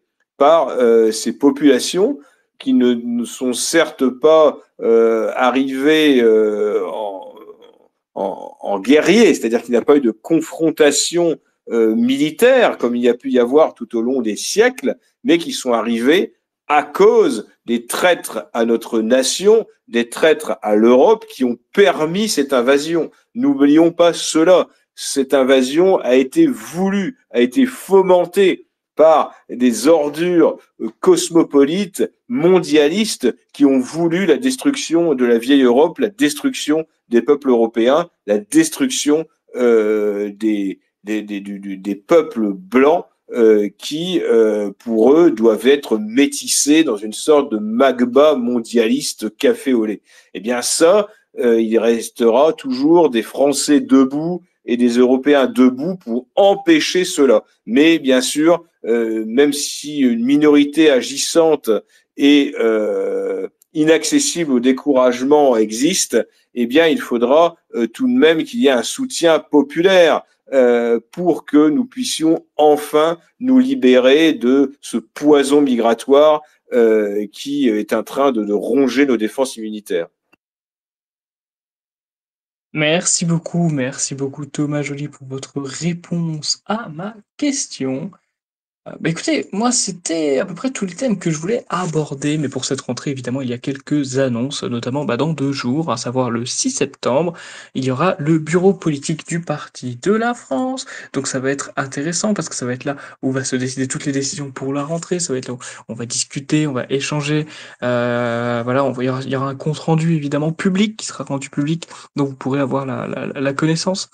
Donc ce sera très intéressant. Il y a aussi le Parti de la France en Bretagne qui, si je ne dis pas de bêtises, parce que j'ai un petit doute, mais il me semble que c'est le 21, oui, c'est le 21 septembre qui aura lieu en Bretagne, comme chaque année, pas très loin de Rennes. N'hésitez pas à vous y inscrire si vous n'êtes pas loin. À chaque fois, c'est un franc succès. Merci Jean-Marie Lebros pour sa qualité d'organisateur, car il est extrêmement bon là-dedans. Donc il y aura plein de choses là-bas. Je vous invite à vous y inscrire. Et enfin, on va annoncer publiquement assez bientôt, très prochainement, excusez-moi, un repas annuel à Dijon. Vous savez que je suis responsable de la Bourgogne-Franche-Comté, donc j'aime bien faire tous les ans un repas public où vous serez le bienvenu, bien évidemment, si vous êtes dans l'Est de la France. Ce sera assez accessible. On sera au centre-ville de Dijon, j'en dis pas plus, et ce sera le 4 octobre de cette année. Je crois ne pas avoir manqué d'événements prochains. Votez bien, votez correctement le 21 septembre pour Alexandre Simoneau et moi-même, et votez bien pour le 5 octobre. Ah, c'est Guy Jovelin et le nom en entier évidemment à chaque fois, hein, je sais que c'est Jason de Cazoran et je crois que c'est de Bastérica, le nom qu'il a rajouté relativement récemment, si vous habitez dans les circonscriptions évidemment respectives de ces élections. Quant à moi, je vous donne rendez-vous la semaine prochaine pour un nouvel épisode du Forum du Parti de la France. Rendez-vous dimanche. Dimanche, vous pourrez retrouver mon entretien avec Jonathan Sturel. Vous verrez, l'entretien est passionnant. Il dure un peu plus d'1 heure, mais vous verrez qu'on la voit pas passer l'heure. C'est vraiment très rapide, très rapide, très rapide. Et il y aura pas de live, exceptionnellement, il y aura pas de direct la semaine prochaine, mais il y en aura dans 2 semaines. Bref, vous connaissez les émissions habituelles, je vous y retrouve. Partagez, mettez un pouce bleu et abonnez-vous, c'est très important pour nous soutenir et adhérer au parti si ce n'est pas encore déjà fait. Allez, au revoir tout le monde!